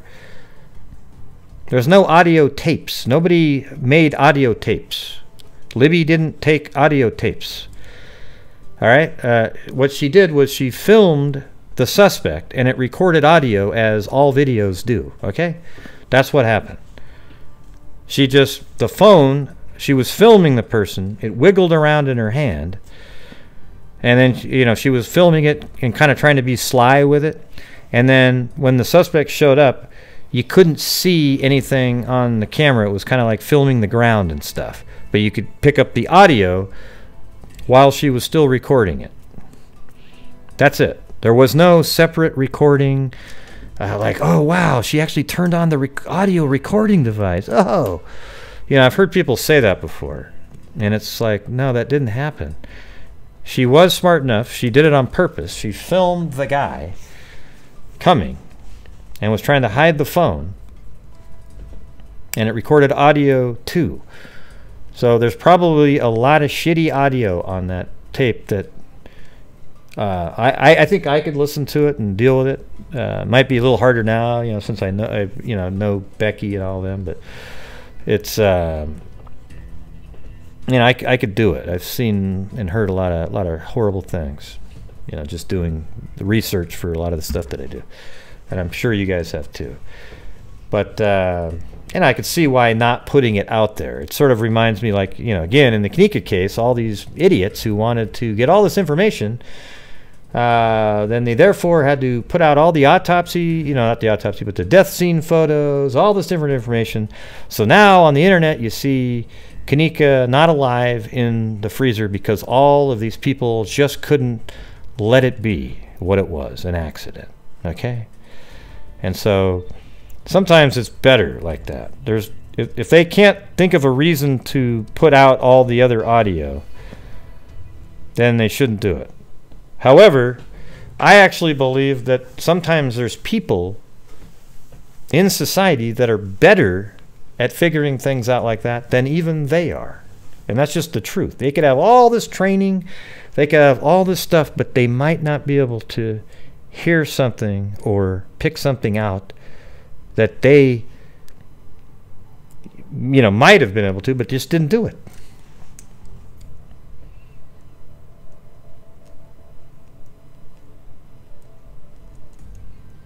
Who said? Who are you talking to, Tiva?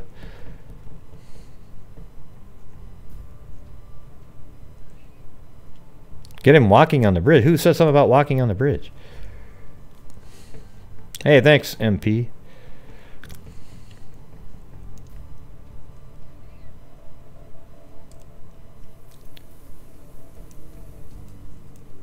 Hey, what are you talking about, Terrence? You sound really uneducated on the case. You're just making stuff up.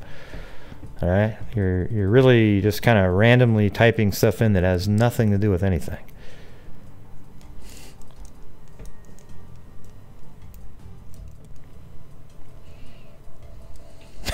Jesus. No, there's there was no stealing of anything. You know, maybe there's something missing out there, but they found Libby's clothes in the water and all that stuff. So let's just not really, you know.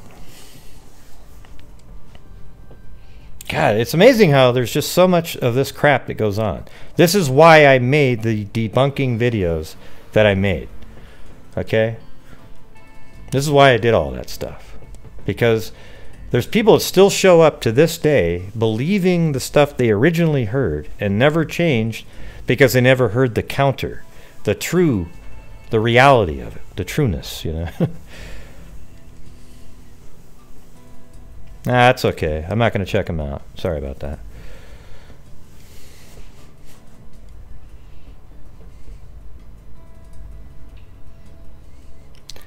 Let's see.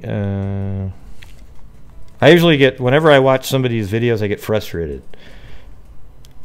And I know there's some good ones. I know that Greeno made some good ones where he literally had people walking across the exact part of the creek that we determined to be where they walked across. You know, those were good. I don't like the overall sort of cheesy presentation quality, but there's good stuff in there.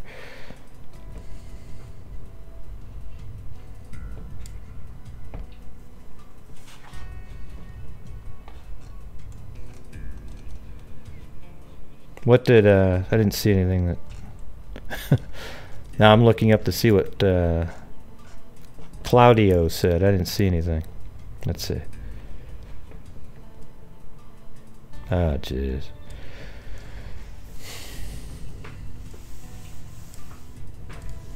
Yeah. I don't know. I don't think you should have. Well, what did they say? Lots of facts on Kenneka case. The area she is in Chicago. You guys don't know how these girls live. They had nice things on a minimum wage job. No, I don't think. Ah, come on, Jesus. Listen. Kenneka died accidentally in the freezer. That's just the truth, right? It's just unbelievable. You think these oh wow, so it was something bigger, but these people were able to access the video surveillance footage and remove people from it. Wow, what geniuses.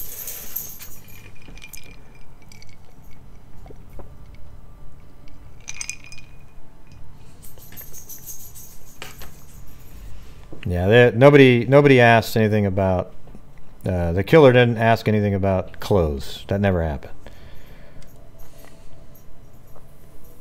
Well, let's put it this way. I don't know if it didn't happen or not, but it's not out. There's no evidence whatsoever. Nobody out there at all in any position to say anything has ever said that part of the video said something about clothing. The audio never happened. So until somebody like law enforcement says it, you just can't believe it.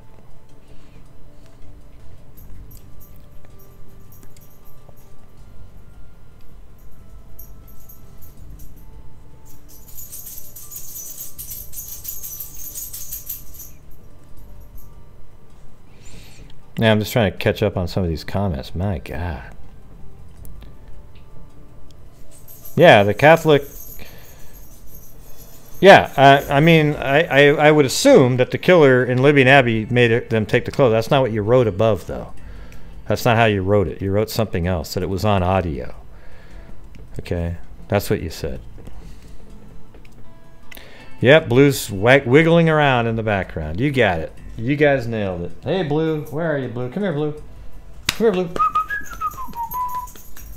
Come here, buddy.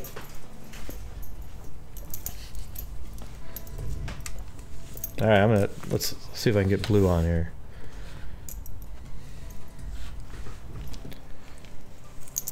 Oh, there he is. Oh. Woo! Ah! Get him! Get him! Get him! Get him! Look, he looks kind of scared right there. I know, Blue. Come on. Poor Blue.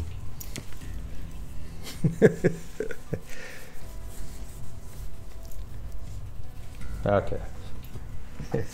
I don't think he was that comfortable there. Definitely wasn't that comfortable.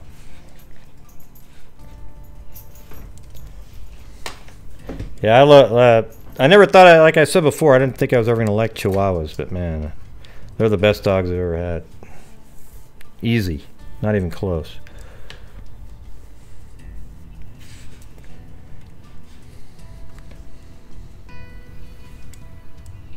What's weird, you know what's the strangest part is, like, when we're doing these lives, you know, we're getting kind of late into it, and there's these Kenneka followers that are just sort of lingering in the background, you know, just waiting to throw something out there. And it's like, God, go to one of those other channels.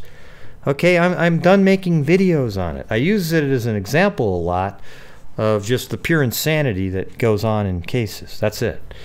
So if you hear me bring it up, it's not really for any sort of interesting fact of any kind. It's just really to say, wow. That's the case you can look at to show the most insane, ludicrous stories made up by people purely for views that you'll ever see in your life. Unbelievable. Very same thing happened in the Delphi case too, just on a smaller scale, I would say. Hey, good night, MP.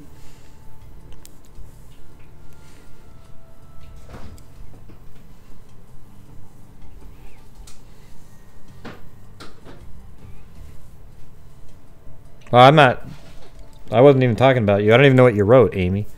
I wasn't even reading. I haven't read anything that you've written tonight. It might be because of your gray symbol there. It just sort of blends in. But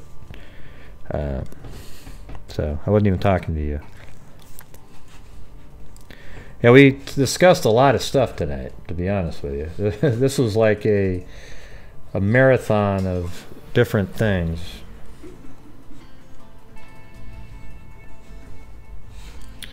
God, I don't even know if I have it all still sitting around. Oh, here we go. Yeah, we talked about a man that was killed during Black Friday sale. We talked about this barbarian ex-wife who went into a house and killed the girlfriend of her ex-husband right in front of her own 2 3-year-old children. She obviously, I mean, it's strange that, I mean, maybe she wasn't even given custody of them because she's nuts, right? And then we talked about how the moron officer here that thought she was going into her own house, her own apartment, went into somebody else's apartment and then shot the, quote, intruder that was actually sitting in their own house, maybe eating Cheetos, perhaps. Then we talked about how this guy, after serving a 3-year sentence on drug charges, got out of prison and within 2 hours went over to his girlfriend's house and killed her. And then we talked a little bit about Thomas Bruce here. Then we talked a little bit more about Thomas Bruce there. Talked about Jayme Closs for a while. You know, the hits just keep on coming, you know, just... How was that for a recap? Where the hell is LJ when you need him, huh?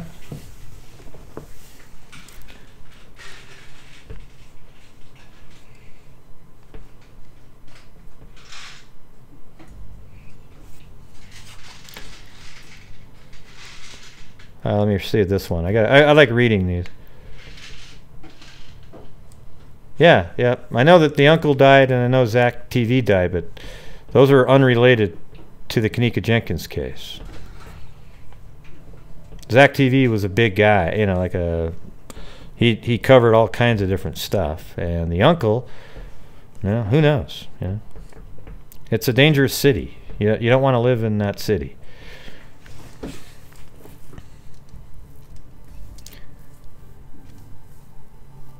You don't need to. I don't think we need to. Let's see. I'm just trying to think about. I don't mind if somebody brings up Kenneka Jenkins or something, as long as they're not being like rude to me or something. Just for future. But you know, if they start busting out that you're a cop, you work for them, then don't put them on 300. Just remove them from the channel. Okay. But you don't. I don't want. Let's let. If they want to say something about, you know, the Kenneka case, and they're not being rude to me, you know, calling me names or something, you don't need to put them on 300. All right. I appreciate the support, though.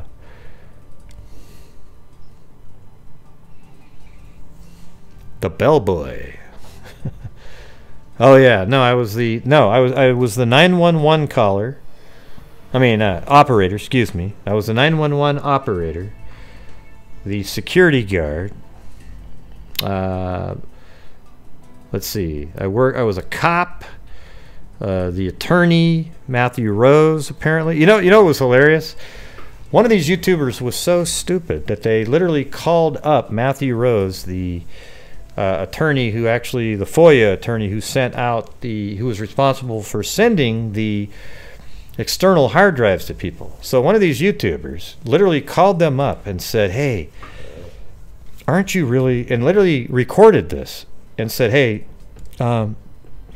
you're actually Gray Hughes, right? And he's like, what are you talking about? It was one of the most embarrassing things I've ever heard.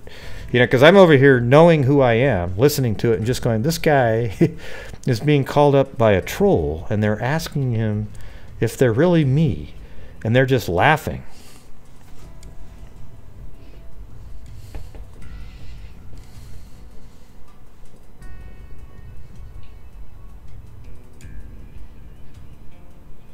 Yeah, that's what I'm saying.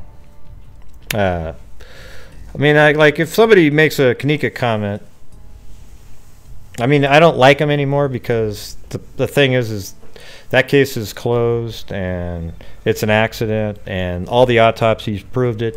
Kenneka Jenkins had regular use levels of topiramate in her system. That means she was regularly taking topiramate for some other unknown reason. She went to the party. She was drinking Hennessy out of the bottle late, and then her friends were leaving the party with her. As they were walking out into the hallway, Kenneka said, "Oh, wow, I don't have my keys or my cell phone," which was about 10 feet away. So the girls just said, "Hey, hold on a second, we'll go back and get it." They went into the room about 10 feet away to get those things, probably pressed the button already to go downstairs. While they were in the room, the elevator came up. Kenneka got on the elevator, hit the LL button, went all the way down to the LL levels, got out of the elevator, was totally disoriented, didn't know where she was, so she just kept walking. And she was walking, and she was checking doors, and she was walking around, went into the lower kitchen, walked through there, walked back, came back through, came out of a side little gate area, went into the bathroom area, went into the men's bathroom, almost fell over some stairs, turned around, came back through that same way, went up some stairs, went up into the upper kitchen, stumbling around, walking back and forth, walked back to where the freezer was. You see her shadow on the wall, and then the motion runs out because it's motion activated. And then 17 hours later, they find her in that same exact area back into the freezer. Yet all of a sudden we're to believe aliens and Martians and all kinds of gang members and all these other people were in there doing things, when at the entire time there was never anybody else on the footage the entire time. All right? There you go for a synopsis. One of the simplest cases that there ever was, turned into a freaking nightmare by lunatics. All right? And can I get an amen?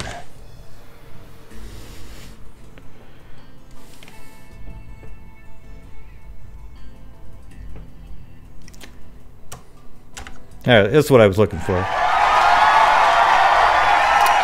Thank you.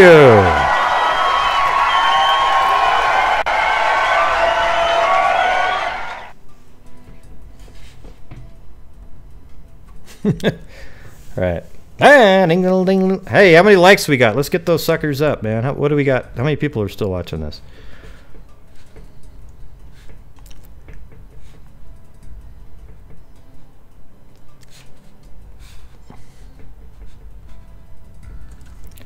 I should have said that earlier. I always forget to do the like thing.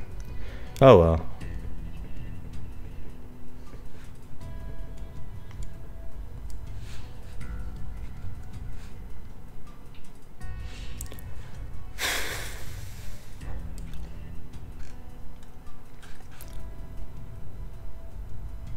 Wow.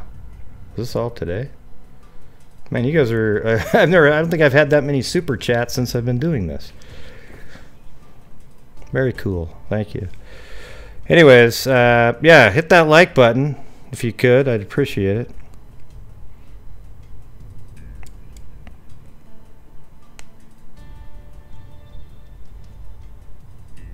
No, 248, huh? 198 watching. Well, maybe we could do a... I'm actually thinking of... It's getting kind of late right now, though, isn't it? 11:05, 8:30.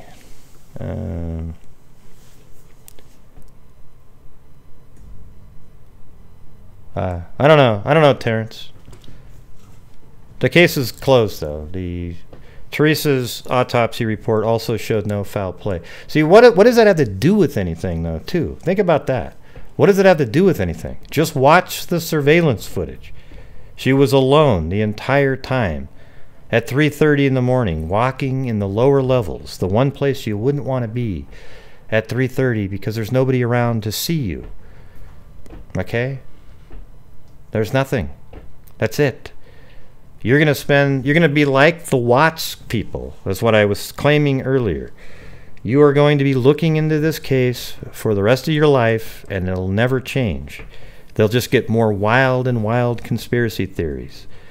Okay? The Watts case is over too. He admitted to doing it, but people are going to look into trying to get the girlfriend on something over and over and over again, daily, all the time, for years, because of all the information they put out.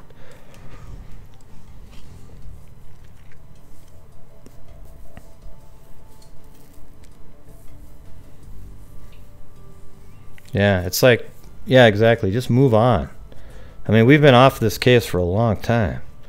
You know, I do bring it up as an example, but I don't like. Every day I keep reading the same nonsensical garbage on my YouTube show. Hey, let's check it out right now. Let's do it.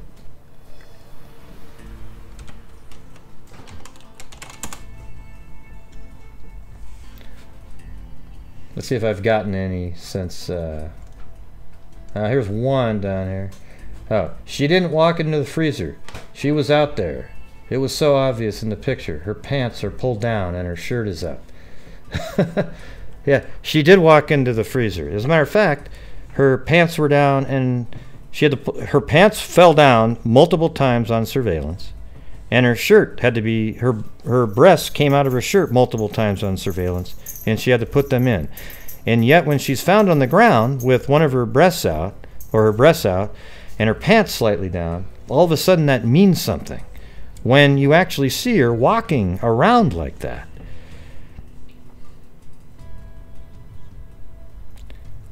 Yeah. Okay. All right. No. They're not selling the surveillance footage, Terrence. What I had to do, there was a guy named Fractal. Let me explain this to you, Terrence. There was a guy named Fractal Truth. He was the first guy. He was putting out these really clear videos, and I actually messaged him on YouTube, and I said, wow, how in the hell did you get those? And he goes, oh, it was through the Freedom of Information Act. Here's what you do. He told me exactly how to do it. I sent an email to, I think, the police department. Then they say, okay, you got to send an email to that FOIA attorney, Matthew Rose guy, right? So I sent him an email, and then he asks where you live, and then he tells you what the shipping cost is, and then you have to send him a check. The second they get the check, they then send an external hard drive with all of the surveillance footage on it to you. And as a matter of fact, right when they were about to ship mine, that's when they posted all of that as well on the internet for anybody to get. However, having the external hard drive is about 1,000 times quicker, right? So I said, just send it anyways. So I got it, and I have it, and I've sent it to Straight Drop. I sent him a copy of it. I sent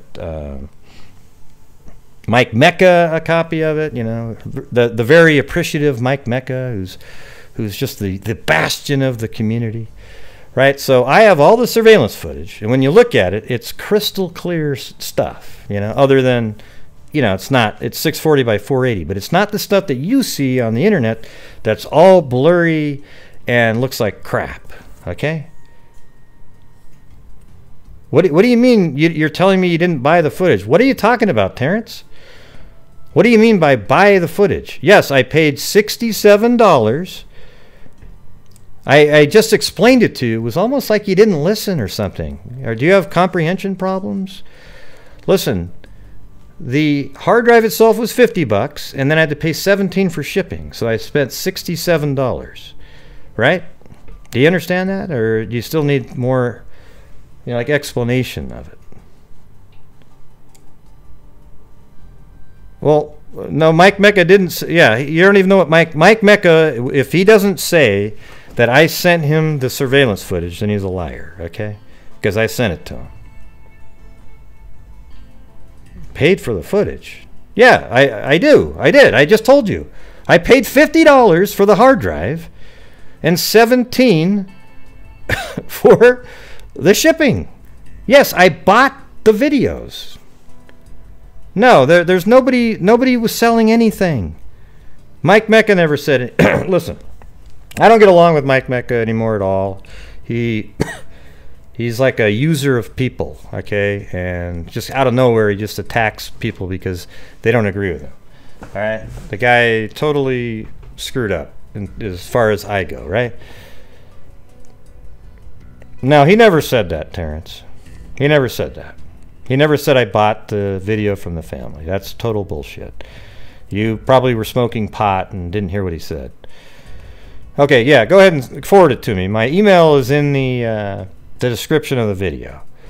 Okay? I want to see if he said that or not. Forward it to me. That's a total lie. I sent Mike Mecca the entire. Here's what I did, Terrence. After I got the external hard drive, I actually thought, okay, look at this Mike Mecca guy. He's looking at the right kind of stuff, right? So I said, I knew he didn't have a lot of money because that's what he told me. So I purchased an external hard drive, put all the files on it, paid for shipping, and it was like $100 total. And I sent him the external hard drive. Then later on, Straight Drop and I purchased the exact surveillance camera that's in the upper kitchen, and he got the software because it's free online, and we shipped that to him too. So we did all the stuff that other people don't do, like that kind of stuff. So I spent money and sent him that hard drive with the surveillance footage on it. He didn't say that. Bought the footage from the family. The family doesn't have footage to sell. It's on there's a website that has it. You can go right there right now. It's online. You can see all the footage. I just bought the hard drive that had it on it already.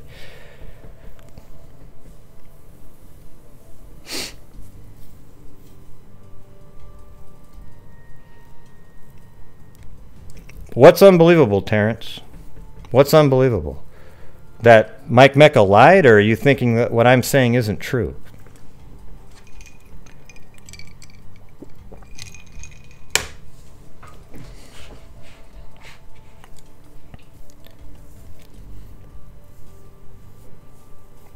Yeah, I mean, they're not going to give it to you for free.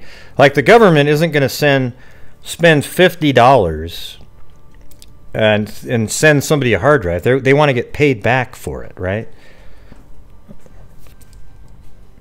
What are you confused about? Yeah, I'm confused too. Like, why does it matter?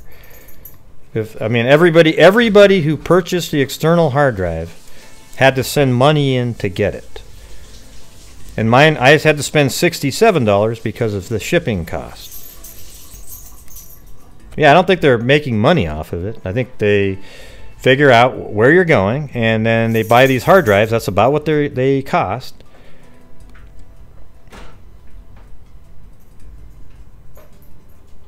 Oh no, that's total. That's not true at all, Terrence. It's the city. Rosemont had a Freedom of Information Act attorney guy, and you went through the police first, their communications office. Then they send you on to. I thought I still had those emails in my account. I don't know, but I don't really want to have to try to prove anything. I know what I'm talking about. No, that's not true at all. Yeah. That's weird. Are you sure? I have a hard time even believing Mike Mecca would say something like that. I have a hard time believing that.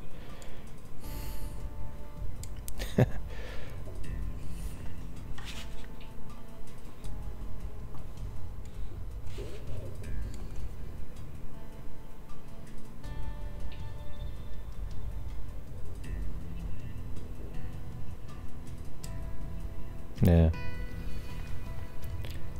Cool. So who was the guy up there I was supposed to watch videos from? What channel was that? I was supposed to go watch their Delphi videos. Actually, I was thinking I wouldn't mind watching something if it's reasonable, somebody else's. Okay, well, my email's in the description of the video.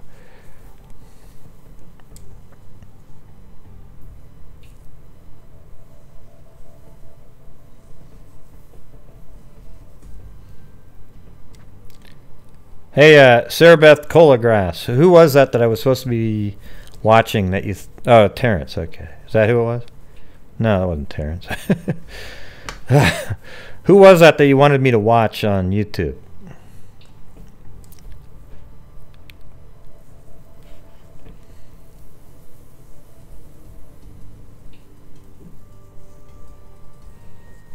Yeah, exactly, Patricia.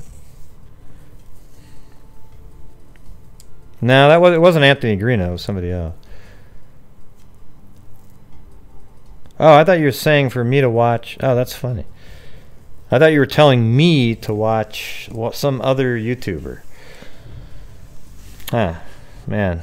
I guess when the comments are shooting by, it's hard to keep track of them all.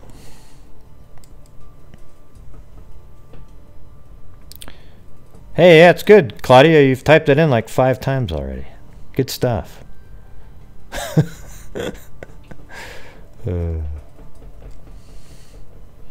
Or other people have too. Yeah, I'm sure he does. Yeah, new information. How come he always deletes all of his videos off of YouTube and then starts over again?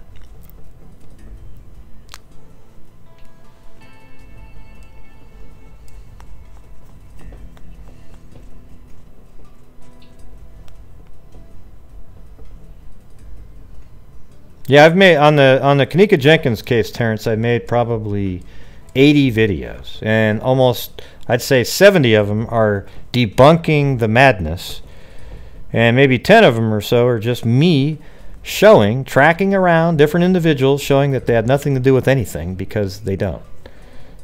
If you watched all my videos, do not even glimpse at anybody else. Watch all of my videos in a row, and when you're done, you'll actually laugh out loud when you watch some of the other videos, because they're totally bogus. Yeah, Anthony Greeno's reenactment I thought was pretty good, right? The last one he did. A lot of people. I mean, I don't have a beef with Anthony Greeno.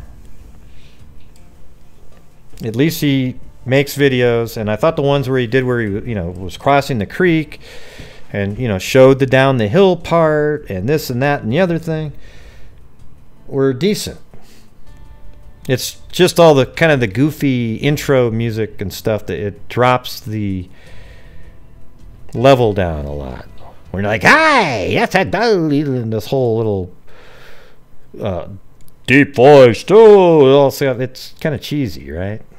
They don't need to do that. They should just come on and say, hey, here we go, and get going with their interesting information, and then I think people would take it a lot differently. But it doesn't do that.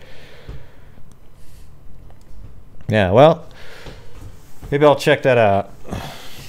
Greeno does sometimes, know a little bit about what's going on behind the scenes there, but he's not accurate a lot of times.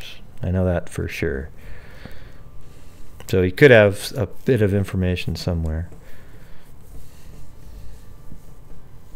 Because a lot of us sometimes have that same source that I was mentioning earlier.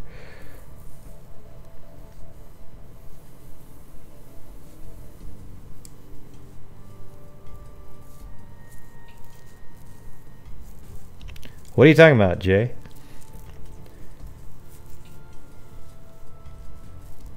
Is a spy paid for by Mecca? I don't even know who that is.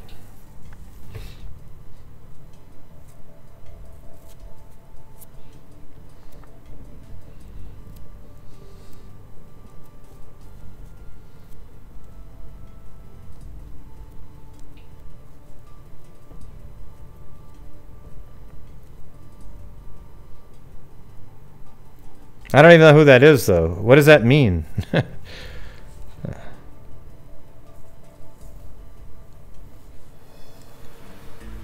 Okay, I don't. I think the Terrence guy is just a regular person. I'll see what his email says on it. I won't open any attachments, though.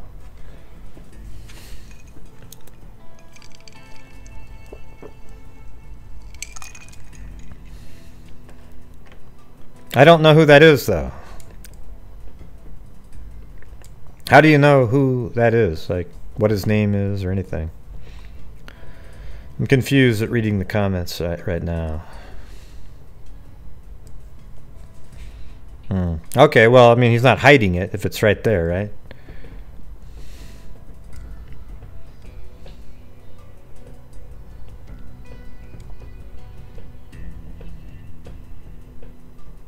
Right, but that means he's not hiding anything. Right? I mean, if you're going to go to his channel and it's a different name, then... I was drinking... Oh, hey, I was drinking some of Daro's Canadian ginger ale, the dry stuff, with a little bit of Gatorade as well. My stomach is feeling better. I think she's onto something.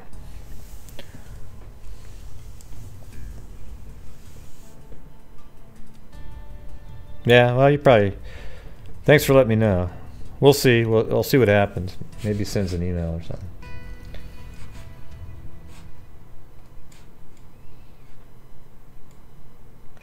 Yeah, so these are some of the Watts comments.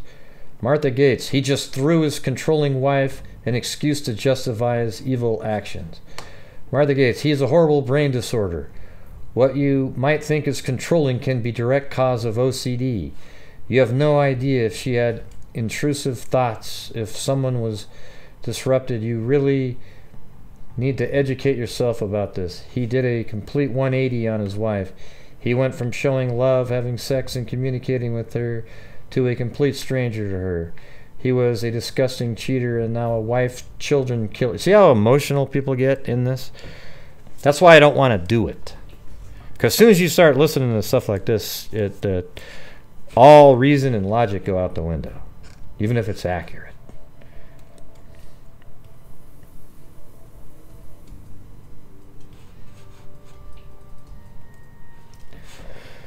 Anyways, I think that's about it for me tonight, everybody. It's been almost 3 hours now, but I appreciate all of you for showing up. And look at this one. I have to say, when I say have to, I mean it's a long list. I want to though. So it's Chickie's mom, Jay Case about 1,000 times, Jackaball TV or Jackball TV. J Case again, Daro, Richard Canuck, or Canuck. Hope I said that right. Richard Canuck, or Canuch. I don't know if I said it right. Lanky Tor, Darcy Swanson, Ada V, J. Richard Canuck again, Patricia M, Jim Nething, Amanda Clark, Kit Kat, Keeping It Real, and J Case again. So Jay, where are we traveling tonight on this one? You got to still be there.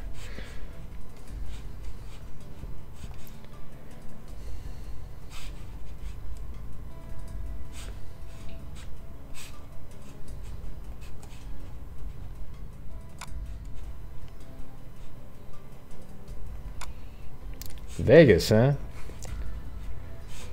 You want to go to the shooter? Vegas. Okay, Las Vegas.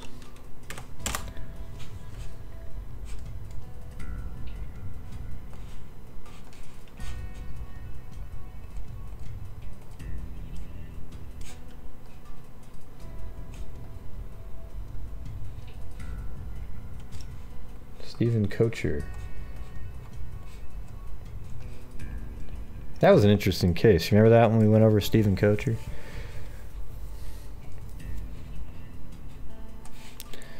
All right.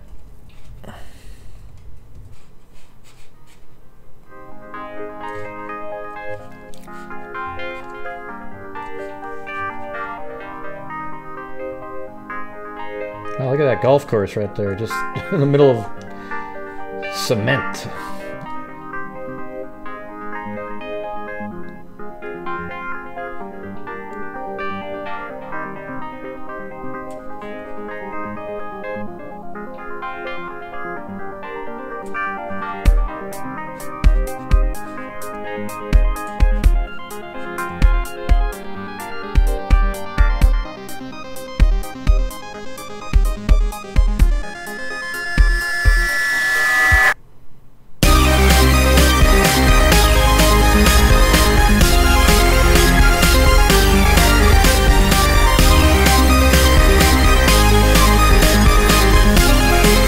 Mandalay Bay.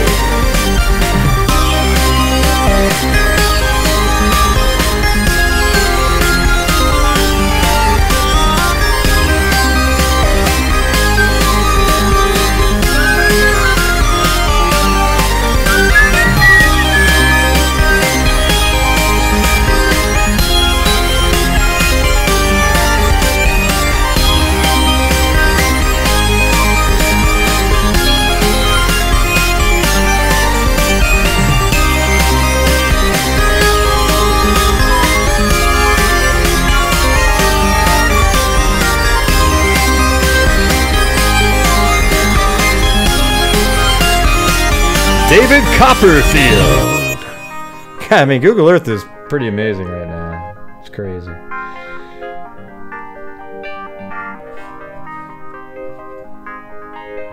There it is, David Copperfield, BMGM.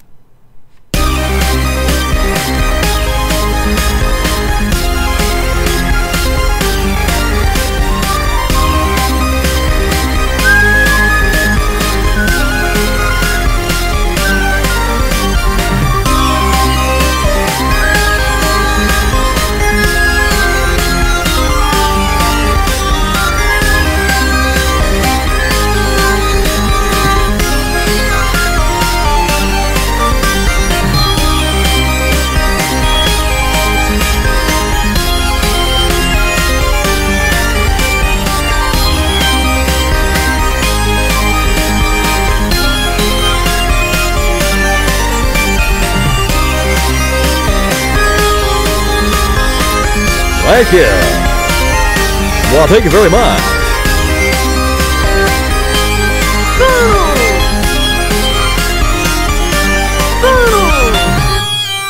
Good night, freak. Hey, everybody. Thank you for showing up tonight. I really appreciate it. Thank you for all the super chat donations. Makes me feel good. I know we covered a lot of different cases. Thought it was a pretty mellow night in here in general. Not too many trolls. Yeah, that